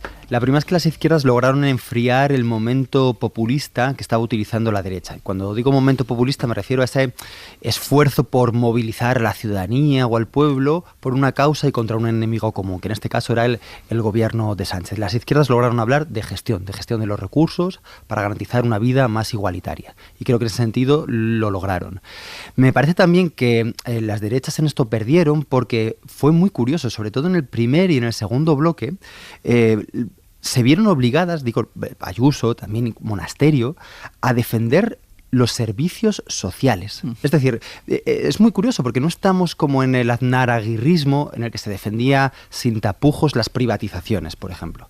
Aquí se defendía la dignidad de los servicios públicos madrileños cuando, siendo la comunidad con mayor Producto Interior Bruto per cápita, gasta menos por alumno, es la segunda que peor gasto sanitario público tiene, la que menos invierte en enfermería, la cuarta por la cola en camas hospitalarias, de tal manera que es indefendible, y en este sentido la izquierda muestra mucha mayor solvencia. ¿Qué hace la derecha? Decir, bueno, nuestros servicios públicos no son lo suficientemente eficaces porque hay enemigos, ¿no? En el caso de Vox, los menas, que son, por cierto, niños no tutelados. En el caso de Vox, el gobierno central. Y en el caso de Edmundo Val, bueno, pues hizo propuestas concretas totalmente increíbles, ¿no? Con poca credibilidad, porque claro, ellos formaban parte de ese gobierno. Y la tercera razón por la que creo que las izquierdas efectivamente lograron convencer más fue que mostraron su complementariedad. Incluso en las discrepancias no parecieron de algún modo líneas rojas insalvables. Cuando Iglesias le reprochó a Gabilondo que no quisiera subir los impuestos, de algún modo pareció más la promesa de un posible entendimiento que el hecho de que hubiese ahí un cisma insalvable, ¿no? Y en ese sentido, en esa especie de promesa de que se podría fraguar una política común, creo que también lograron, digamos, sobreponerse a las derechas. Mira, sobre los impuestos este fue el pasaje. Y yo no tengo ningún problema en pagar los impuestos que me corresponda para que haya buena sanidad o para que haya buena educación. Y esto es lo que ha pensado la izquierda toda la vida. Entendamos la situación actual. En este momento, no. Claro, es que ahí, durante todo lo que llevamos de campaña y de precampaña, Fernando, lo que ha estado defendiendo Ángel Gabilondo, el candidato del Partido Socialista, es no a la subida de impuestos, que es que es la teoría de la derecha, que es la teoría de Isabel Díaz Ayuso. Es decir, en lugar de hablar del reparto de la riqueza, de la lucha contra la desigualdad, se centró en el mismo argumento que Isabel Díaz Ayuso. Sí, indudablemente. A mí es que me parece que hay un poco la impresión de que si gana siempre la derecha en Madrid es porque por los impuestos, ¿no? Y que por tanto o se aborda ese tema por parte de un partido como el Partido Socialista o nunca va a conseguir realmente el sorpaso a la derecha. Pero bueno, yo creo que no basta con decir no vamos a subir los impuestos. Yo creo que lo que es muy importante es especificar qué impuestos. Porque claro, la gente, por ejemplo, es muy sensible a los impuestos al impuesto de sucesiones o al impuesto del patrimonio, ¿no? Porque además es como pagar dos veces los impuestos. Pero bueno, el tramo del IRPF, ¿por qué no subirlo, ¿no? Porque además es el más progresivo, ¿no? O sea, yo creo que ahí nos ha hecho suficiente pedagogía. Porque claro, tiene que contrarrestar esa máxima tan categórica, ¿no?, por parte de Ayuso de vamos a bajar impuestos. Entonces, claro, yo creo que ahí lo que hay que decirle es, bueno, vamos a ver, primero, qué impuestos quiere bajar y cómo puede financiar aquello que usted se ha comprometido a seguir financiando, ¿no? Y ahí es donde tiene que hacer la labor la izquierda. Pero yo creo que se ganó mucho ayer en el debate, ¿no? Porque hay una contradicción intrínseca en querer mantener la excelencia de los servicios públicos, estando como está Madrid por debajo de la media, lo acaba de decir Gonzalo, por debajo de la media de todas las demás comunidades autónomas, prácticamente, y a la vez seguir manteniendo que no hay un compromiso fiscal, digamos, para llevar a cabo ese objetivo.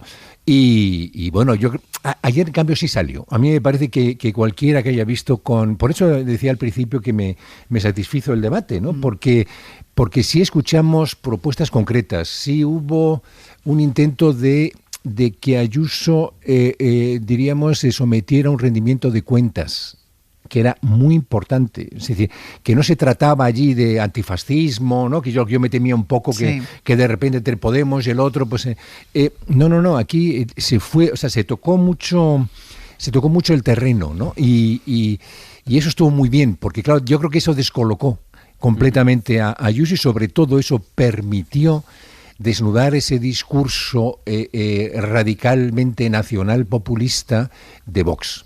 Porque quedó completamente aislado. Es decir, si se le hubiera entrado al trapo, entonces hubiera sido distinto.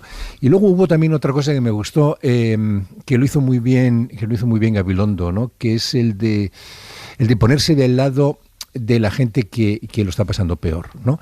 Y enhebrarlo en un discurso en contra de la desigualdad, en contra de la dignidad de la persona, ¿no? Recurriendo al tema otra vez de las colas del hambre. Y el tono con el que lo hizo.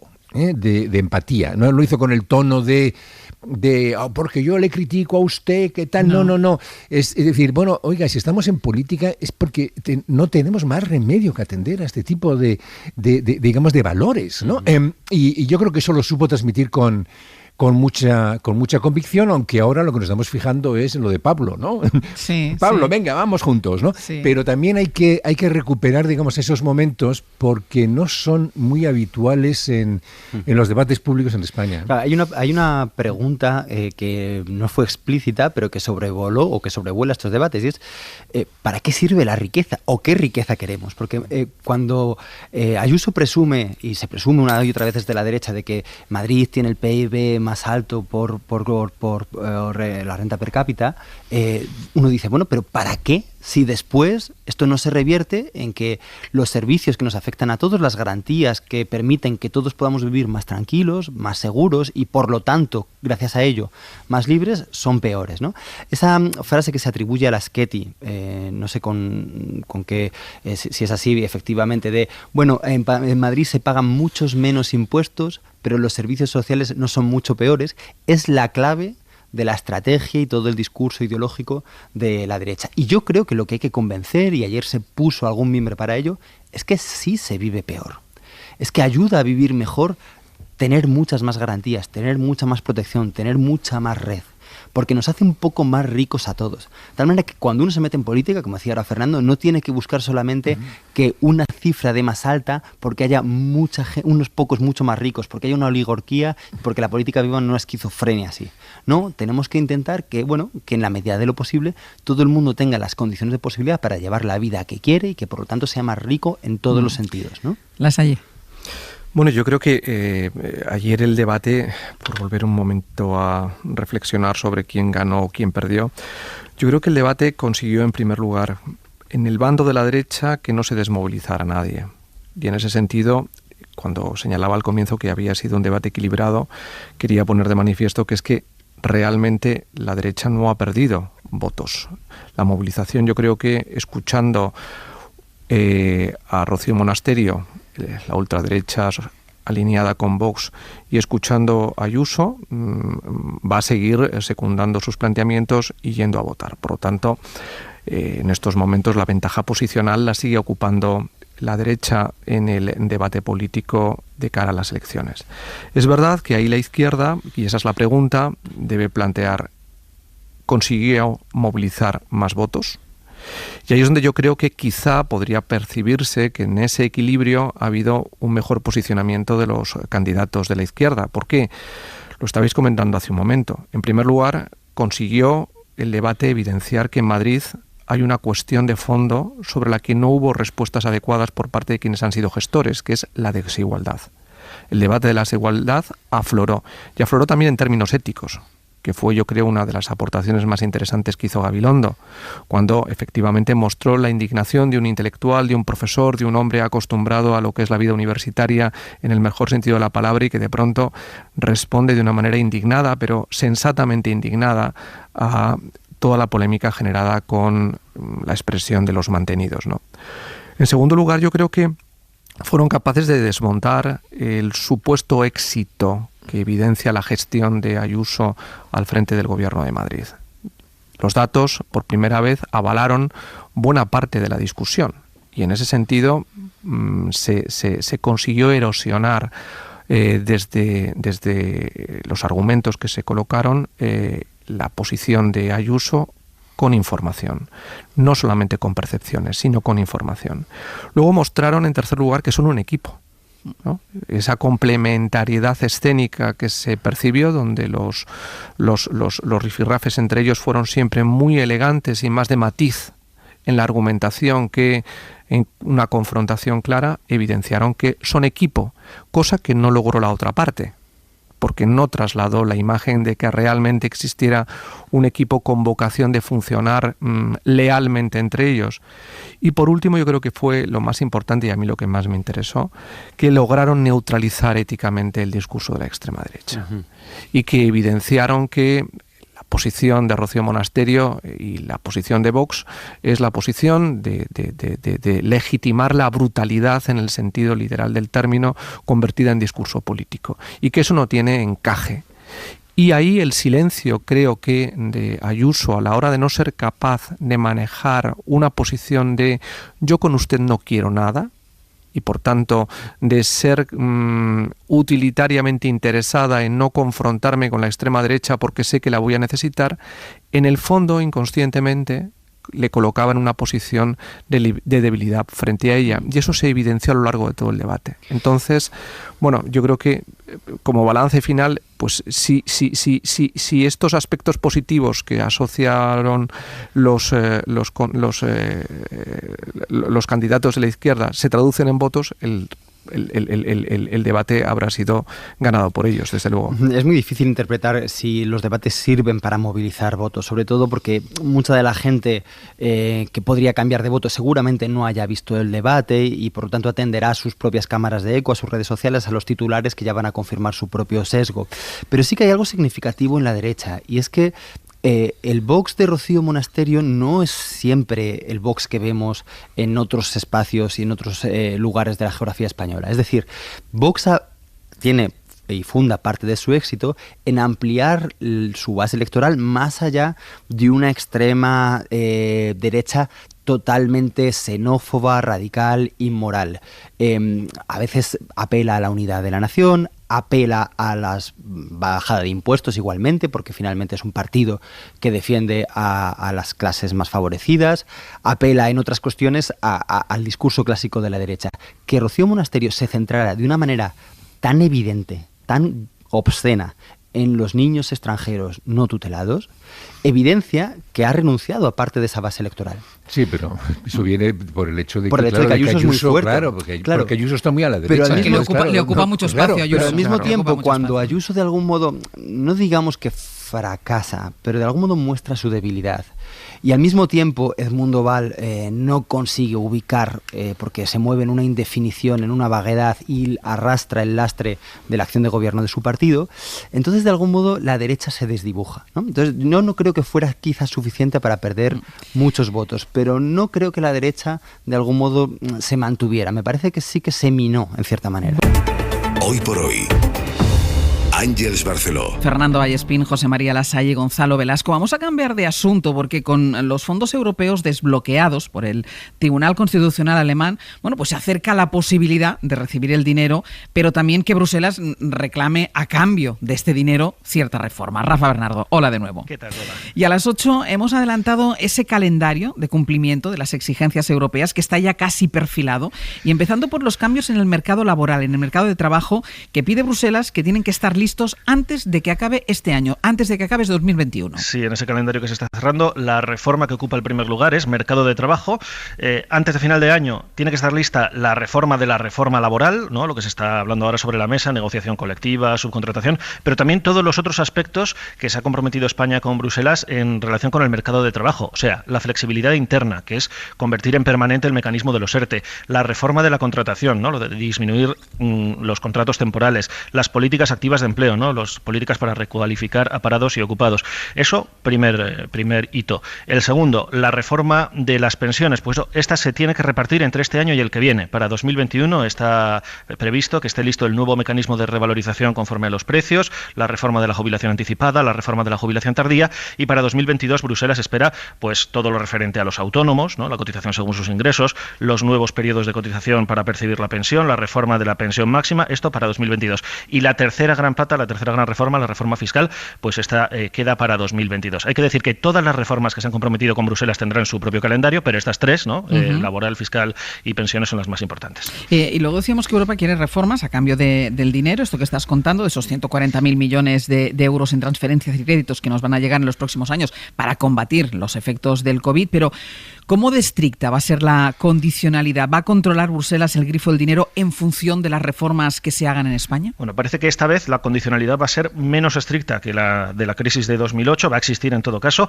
No va a ser si no hay reformas no hay dinero, pero sí que va a haber reuniones periódicas de control y análisis para hacer una especie de supervisión, digamos, más política, ¿no?, que jurídica.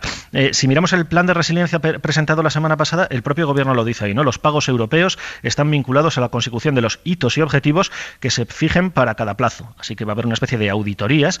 Se está hablando cuántas. Parece, según distintas fuentes, serían unas 2 al año, que se aseguran de que cumplimos con estas promesas para ir inyectando los fondos. Primer plazo, pues probablemente a comienzos de verano, ¿no? Ahí España presentará las reformas que ya ha hecho, por ejemplo, en materia de mercado laboral, lo que tiene que ver con teletrabajo, los riders, que es una reforma que ya está lista, aunque todavía no está aprobada, y a cambio pues ahí podrían liberarse 10.000, 15.000 millones de euros. Esto es de lo que se está hablando, hay que aterrizarlo todavía. Más adelante, en este mismo año, pues se verá si se han avanzado en esas reformas de mercado de trabajo y pensiones para seguir inyectando recursos. Insistimos, está bastante avanzado, todo se está aterrizando todavía, pero en estas 3 reformas está bastante avanzado tanto el calendario como los hitos a cumplir. Gracias. Gracias. Pone esas condiciones Bruselas y pone sobre todo, La Salle marca el calendario de estas reformas, y la primera, la laboral. Antes de que termine este año tiene que estar ya hecha, terminada la reforma de la reforma laboral, como decía Rafa. Bernardo, ¿tú ves el clima político en condiciones para poder abordar estas 3 reformas? Hombre, lo que veo es que una parte fundamental de la reforma laboral depende del diálogo social, y el diálogo se está manteniendo. Sí, eso sí funciona. Y ese es un aspecto muy importante que pone en evidencia también a la política. Es decir, ¿cómo es posible que en un contexto en el que el capital y el trabajo están tan fuertemente tensionados por la crisis económica asociada a la pandemia, sin embargo, están siendo capaces de salvar el diálogo, están siendo capaces de que la empresa no se convierta en un espacio de conflicto y que eso se proyecte sobre la reforma, ¿no? Y yo creo que en ese sentido hay muchas posibilidades de que finalmente se logre cumplir con los objetivos, porque quienes más interesados están, que son los empresarios y que son los sindicatos, están claramente alineados en tratar de lograr esas reformas en un clima de diálogo que evidencie que no existe entre ellas la conflictividad y la polarización política, que es más propia de los partidos que del trasfondo más real, en este caso de la economía, ¿no? Así que yo creo que por lo menos un primer objetivo será cumplido. Importante esto que destaca La Salle. Por cierto, que mañana va a estar sentada aquí, después de su visita a Bruselas de hoy, mañana va a estar sentada aquí la ministra de Trabajo, Yolanda Díaz, que es protagonista y artífice de esta posibilidad del diálogo social, que esta parte sí que funciona, Gonzalo. Sí, desde luego, y no podemos ponderar lo suficiente lo que ha supuesto esta figura, ¿no?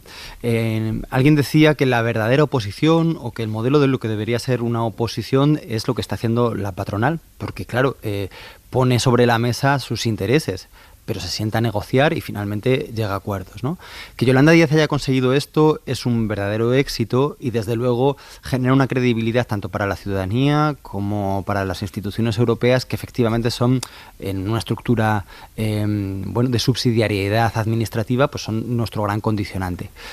Ahora bien, es una difícil tarea, porque claro, lo que podemos esperar que se exige desde Europa seguramente vaya en contra de muchas de las ideas de la propia ministra, de la propia vicepresidenta.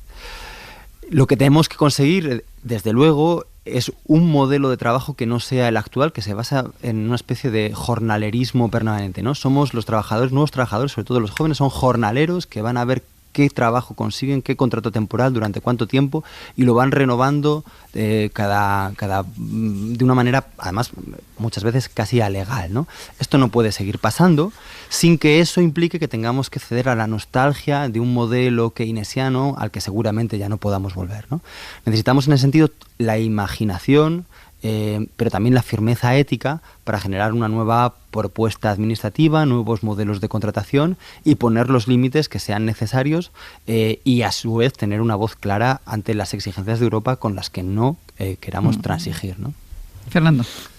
Sí, vamos a ver, yo creo que igual a los antiguos hombres de negro, pues ahora se visten de gris, ¿no?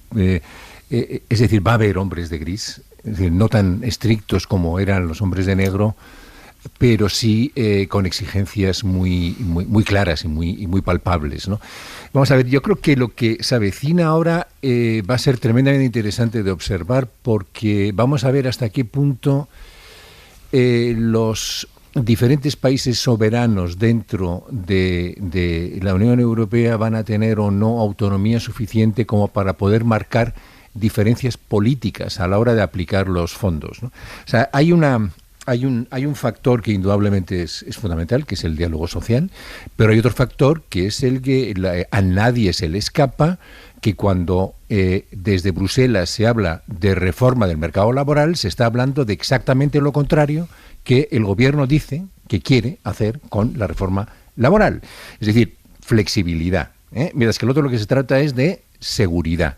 Entonces, claro, esa tensión va a estar ahí. Esa tensión no la resuelve el diálogo social, porque es una tensión política que incluso puede poner en aprietos al gobierno de coalición. El propio gobierno de coalición. O sea, pero que lo que hace es enmarcar, yo creo que el imperativo más drástico que pende sobre la política democrática en nuestros días, ¿no? O sea, hasta dónde llega la autonomía de un gobierno para actuar en contra de lo que son las lógicas, ¿no?, que se han impuesto en este mundo de la economía globalizada, de las instituciones europeas, que lo sigue, por otro lado, etcétera. Sobre todo cuando de ahí es donde vienen los fondos. Es decir, que no se trata de que nos lo impongan porque sí, sino que nos lo imponen condicionado a, digamos, poder salir en algún momento de esta crisis, ¿no? Entonces, bueno, vamos a ver qué ocurre, ¿no? O sea, si los hombres en vez de ser de gris incluso son de blanco, pues no, pues entonces tampoco tiene por qué ser tan grave, ¿no? Pero parece ser que en Alemania ya están sonando ciertas alarmas, ¿no? El otro día en El País había ahí una información de Claudi Pérez donde realmente estaba sacando esto a la luz. Bueno, vamos a ver qué ocurre. Pero, ojo, aquí tenemos que observar dos cosas. Por un lado, el diálogo social, pero por otra parte también la propia composición del gobierno y el discurso que cada uno de sus dos componentes tiene respecto de estas reformas, que a mi juicio son en muchos casos completamente contradictorias. Claro, la cuestión es que no sé si puede haber más flexibilidad aún en el mercado de trabajo. No sé si se puede... Ojo, que de todo... Exigir a su vez... visto de todo. Que los trabajadores de país soporten más precariedad, ¿no? En ese sentido, evidentemente hay un condicionante. No se puede volver o exigir un planteamiento de seguridad clásico, como refería antes, pero es necesario un cambio de actitud también por parte del mundo empresarial, que de un modo u otro se ha aprovechado de esta coyuntura legal, de la reforma laboral previa, que permitía, digamos, extraer parte de su plusvalía del trabajo de una manera excesiva. Esa restricción debe ser asumida por el mundo empresarial y es necesario crear una nueva cultura de trabajo. Seguramente la protección tenga que venir de otra manera, no solamente de la restricción de despidos, de la garantía de los contratos, sino de otras cuestiones, complementos formativos, transiciones, otra serie de cuestiones a las que, digamos, sobre las que habrá que dialogar. Pero aún así creo que es necesario y que habría que exigir también al mundo del patrón y de la patronal que tenga en cuenta que de algún modo ya se han aprovechado suficientemente de esta coyuntura legal. Sobre la necesidad, sobre la urgencia de estas reformas de las que estamos hablando ahora como condición, que pone Bruselas evidentemente para recibir este dinero, hay un interesante artículo del corresponsal del País en Bruselas, Sastre. Sí, es una opinión que Bernardo de Miguel titula así, deprisa, que es muy explícito. Tenemos mucha prisa porque llegue este dinero, no solo por una razón económica evidente, sino él apunta más, ahora lo apuntaba de alguna manera Fernando, dice, la ratificación y la puesta en marcha del fondo son también más urgentes que nunca por razón política. Las elecciones de septiembre en Alemania, que van a marcar un punto y aparte en la era de Angela Merkel, y la salida de la canciller, pues es la que va a marcar el inicio de una revisión profunda de la ambición del proyecto comunitario. O sea que viene en Alemania no solo una revisión de Europa, sino también de este fondo de 140.000 millones para España. Claro, si nos podemos encontrar con una Europa diferente dentro de un tiempo. Y a ver qué pasa en Francia también con Macron y con Le Pen. Exacto. Y ya que estamos en el asunto del mercado laboral, unas declaraciones de ayer de la vicepresidenta económica del Gobierno, porque ayer habló sobre ese ERE como no se había visto nunca antes, que pretende hacer CaixaBank tras su fusión con Bankia, esos más de 8.000 despidos y ese cierre de más de 1.500 oficinas. Bueno, pues la vicepresidenta económica critica estos despidos, este elevado número de gente que va a tener que abandonar su puesto de trabajo, si encima se compara con los sueldos y con los bonus que pagan y que cobran sus directivos. Hacer todo lo posible y buscar todas las alternativas que minimicen, como le decía, la destrucción de empleo, que supone una destrucción de valor y pérdida de capital humano para España que no podemos permitirnos. Además, hemos venido señalando que nos parecían inaceptables los altos sueldos y los bonus pagados a los directivos de las entidades financieras. Es una preocupación que hemos compartido tanto con las entidades como con el Banco de España. Se trata de unas remuneraciones que no se corresponden en absoluto con la situación económica de nuestro país y aún menos en aquellas entidades que están anunciando fuertes recortes de personal y cierre de oficinas. Claro, es que es un poco sangrante, ¿no, Gonzalo? Están anunciando más de 8.000 despidos, cierre de 1.500 oficinas y todos sabemos, porque además son públicos y se publican los sueldos, los bonos que cobran los altos directivos de la banca. Claro, y es muy significativa esta declaración de la vicepresidenta económica. ¿Por qué? Porque no olvidemos que es, digamos, la parte más neoliberal dentro del gobierno. Que esta persona sea sensible a esta situación y a esta situación de injusticia implica algo que a veces se nos olvida, y es que la entrada de nuevos agentes políticos en los últimos años ha introducido novedades en el discurso que sí son beneficiosas. No todo ha sido problemático. Y en este sentido, quizás en otro contexto, esto habría pasado más desapercibido y ahora se pone sobre la mesa como una de las prioridades, y me parece que en ese sentido es positivo e implica que por lo menos nuestros estándares morales han subido respecto a lo que pasaba hace unos años. Layet, ¿qué te parecen las palabras de Calviño? Pues muy razonables, porque yo creo que en una evolución económica como la que tenemos por delante, hacia un capitalismo con propósito, donde evidentemente existe una estructura ética que acompañe todo lo que es el desarrollo de la generación de riqueza y el reparto de la prosperidad, pues evidentemente los estándares éticos son cada vez más importantes. Lo fueron en la construcción de Europa, cuando el ordoliberalismo que estuvo detrás de las políticas socialdemócratas y democristianas que iniciaron los cimientos de la Unión Europea allá por los años 40 y 50 giraban alrededor de una visión ordoliberal que lo que buscaba era fundamentalmente eso, que la empresa no fuera un espacio de conflicto, que los sindicatos estuvieran en los consejos de administración, que el trabajo era una experiencia de dignidad, en fin, toda una serie de reflexiones que de alguna manera van a tener que ser retomadas y resignificadas en el contexto de la profunda crisis económica que va a generar la dislocación a la que nos lleva socialmente la pandemia, ¿no? Y por otro lado, también, por retomar una cuestión que estabais planteando antes con relación a la reforma laboral y el diálogo social, vamos a ver, yo creo que estas tres reformas en el fondo también lo que están poniendo de manifiesto es que Europa tiene que alinear su estructura económica. Estamos hablando de un fondo, todo lo que son los fondos Next Generation, European Union, son 750.000 millones de euros que van a transformar completamente la economía europea. Y por tanto, hace falta que todas las economías europeas se alineen en el mismo modelo de mercado de trabajo, en el mismo régimen de pensiones, en la misma fiscalidad, si Europa quiere, como actor global, ser competitivo frente a Estados Unidos y China. Por tanto, la política tendrá también que someterse a estas exigencias que plantea el guión geoestratégico de la competencia global. Y Europa tiene muy claro lo que quiere y, por tanto, no creo que los Estados miembros estén dispuestos a apartarse de esa visión por razones políticas muy partidistas y muy localizadas en los debates más electorales, ¿no? Fernando.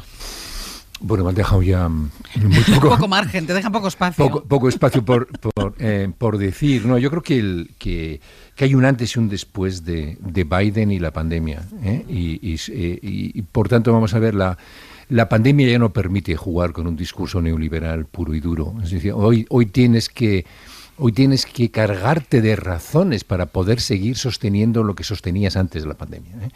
Pero también antes de Biden.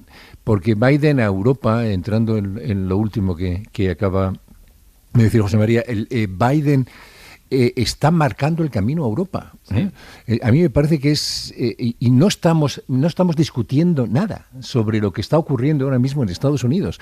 O sea, fijaros lo que significa y además ese detalle de llamar a la familia, sí, ¿no? Sí, de Floyd. O sea, que hay un cambio de registro de gobierno. No es que ya sea lo opuesto a Trump, sino que en buena medida... Estados Unidos, como en su día ocurrió con la Great Society de Kennedy, o como ocurrió, por supuesto, con Franklin Delano Roosevelt, está marcando el camino digamos, a Europa. Y a mí me parece que esto, Europa tiene que reaccionar de alguna manera, ¿no? Y ahí tenemos que ir unidos, y lo que no podemos es entrar en mezquinas disputas, ¿no?, de intereses entre unos países y otros, y buscar el acuerdo de la manera más eficiente posible. Pero una última cosa. Si alguien que se declara de izquierdas no dice lo que ha dicho Calviño, es que no es de izquierdas. O sea, quiero decirte que este es el mínimo, ¿no?, a partir del cual podemos evaluar qué es hoy la izquierda o la derecha. Y es muy importante, en eso estoy con Gonzalo, es muy importante que lo haya dicho Calviño. Porque ya está bien también, ¿no?, de acusarla a ella como que ella es ahí como un bicho raro que se ha introducido, sí, ¿no?, para boicotear. No, ella está en la gestión de algo que es muy técnico y que está muy interrelacionado con otras cosas, ¿no? Hay dos cosas que nos quedan pendientes. La primera, sobre las vacunas. Ayer batimos un nuevo récord con más de 450.000 dosis suministradas. Mariola Lourido, buenos días. ¿Qué tal, Ángeles? Venga, ya estamos alcanzando esa velocidad de crucero. Justo hoy, además, se va a empezar a administrar la cuarta vacuna que llega a nuestro país, la de Janssen, que al ser monodosis va a ayudar también a mejorar estos números todavía más. Sí, y en la última semana 2 millones de dosis administradas, 1.600.000 vacunados más desde el pasado miércoles. En total, lo estás diciendo, rozamos ya casi los 10 millones con al menos una dosis, son más del 20% de la población, 3.600.000 con las dos. Queda todavía un 30% de mayores de 80 años por completar la pauta completa, y a partir de hoy las comunidades autónomas con las monodosis de Janssen podrán dar un impulso al grupo de 70 a 79 años. La mitad ya están vacunados con un pinchazo de Pfizer. Al menos 2 comunidades autónomas, Madrid y Galicia, han anunciado que van a ampliar su uso a los grandes dependientes y, en el caso de Galicia, también a los marineros. La ministra Darias ya matizó ayer que Janssen se va a priorizar, aunque no se va a limitar al grupo de mayores de 70. Y es que en mayo y junio van a llegar más de 5 millones de dosis de Janssen, 17 millones hasta septiembre, y a alguien, habrá que ponérselas, ¿no? Porque en la nueva actualización de sanidad, la actualización de la estrategia de vacunación, se dice que de momento se pospone la vacunación de los menores de 60 y que no está tomada la decisión de qué marca se les va a poner, se les va a aplicar cuando llegue ese momento. Si va a ser Janssen, que recordamos, ha sido investigada también esta vacuna como AstraZeneca por los casos de trombos, y hay que recordar que en el caso de AstraZeneca se decidió no usarla por debajo de los menores de 60. Así que de momento no se sabe a quién se va a aplicar de forma masiva, ¿no?, cuando se acabe con los de mayores de 70 la vacuna de Janssen, y de momento tampoco hay plazo para empezar a vacunar a los menores de 60, pero ya sabes que el gobierno dice que la estrategia de vacunación es un documento vivo que se va actualizando y se va adaptando, ¿no?, a la nueva situación. Bueno, que acepten mi sugerencia, la de Janssen para los menores de 60, ya está. Me molesta mucho esta especie de limbo de los menores de 60. Otro asunto, Mariola, y es también importante porque puede cambiar un poco los hábitos de mucha gente. El Centro Europeo de Control de Enfermedades, que ha publicado una guía sobre la relajación de las medidas de protección para los vacunados, y ahí se apunta el fin del uso en ciertos espacios, en ciertos momentos de la mascarilla. Claro, es una desescalada, pero solo para las personas vacunadas, ni para ti ni para mí, evidentemente. Las que tengan las 2 dosis podrán reunirse sin mascarilla y sin distancia social con otras personas que estén también inmunizadas. Si hay alguien no vacunado en la reunión, se puede quitar la mascarilla siempre que no haya personas con factores de riesgo. Para la calle, la guía insiste, sin embargo, en mantener todas las medidas de protección, aunque estés vacunado. Y después, en estas primeras recomendaciones, Europa apuesta también por suprimir los test, PCR y cuarentenas a la hora de viajar, pero evidentemente para los que estén completamente inmunizados, que en el caso de España, recordamos, son 3.600.000 personas las que tienen las 2 dosis. Mariola, espero poderme quitar la mascarilla en los interiores yo antes que tú, por la edad, simplemente. Venga, para algo tiene que servir ser un poco más vieja. Hasta luego. Venga, hasta luego, ¿no? Sobre las vacunas todavía, Bayo, hay una novedad, porque Europa apunta a tomar medidas contra una de las marcas, una de las farmacéuticas. Preparan ya una demanda contra AstraZeneca que podría podría concretarse a finales de esta semana, según cuenta la revista Político, y también confirman fuentes diversas de la Unión Europea a la agencia Reuters. La Comisión planteó esa iniciativa, esa posible demanda contra AstraZeneca por incumplimiento de contrato en una reunión de embajadores el pasado miércoles. El objetivo de la medida es hacer obligatorio que AstraZeneca proporcione las dosis que se estableció en su contrato con la Unión Europea, que recordemos era de 300 millones. En el primer semestre tenía que haber entregado 120 millones, de las cuales solamente recibimos 30. En el segundo trimestre la idea era recibir 180 millones, de momento los planes son recibir 70, es decir, que AstraZeneca habrá entregado a final de mitad de año solamente un tercio de las vacunas que se comprometió a entregar a la Unión Europea. Una fecha límite va a ser establecida, como decimos, esta semana, y la escasez que obstaculizó estas campañas de vacunación es precisamente lo que ha hecho que Thierry Breton, el comisario de Mercado Interior Europeo, dijese el domingo que Bruselas está planteando no renovar el contrato con la farmacéutica anglo-sueca. Pues estas son las novedades en relación con la vacuna de AstraZeneca, y no voy a permitir que se vaya como mínimo Gonzalo Velasco sin darnos un titular sobre lo que opina sobre la Superliga, porque ayer estuvo en el larguero con Manu Carreño Florentino Pérez, y a pesar de que se han apeado de la Superliga los equipos ingleses, a pesar de que aquí en España se ha apeado de la Superliga el Atlético de Madrid, a pesar de que hay italianos que también han abandonado, bueno, insiste Florentino Pérez en que este proyecto no está muerto, que este proyecto sigue vivo. Si alguien piensa que la Superliga ha muerto, está equivocado. Completamente. Vamos a seguir trabajando. Saldrá aquello que todo el mundo piense que es lo mejor. Yo estoy un poco triste y decepcionado, efectivamente. ¿Y por qué se van? Los ingleses. Los ingleses. Pues eso, porque ¿Por presiones, por las presiones de los aficionados? No, tampoco. Lo ven porque el ambiente, la UEFA. Hace un espectáculo que a mí también me ha sorprendido, se lo digo de verdad. Yo creo que un presidente de la UEFA, no quiero meterme con él, tiene que ser una persona correcta, sentarnos, oye, venir aquí, vamos a hablar, que se lo pedíamos, no sé. Como si hubiéramos tirado una bomba atómica. ¿Qué es lo que yo creo que a lo mejor no hemos hecho? Pues presentarlo bien, explicarlo bien. Los aficionados del Madrid son tontos. O sea, si no cambia nada, y lo único que cambia es que entre semana, en vez de jugar la Champions que ahora jugamos, que no le quiero decir nombres de equipos con los que hemos jugado, le dices que cada martes o cada miércoles vas a jugar un partido contra el Manchester, contra el Barcelona, los grandes equipos de Europa, ¿no van a preferir esto? Hombre, por Dios.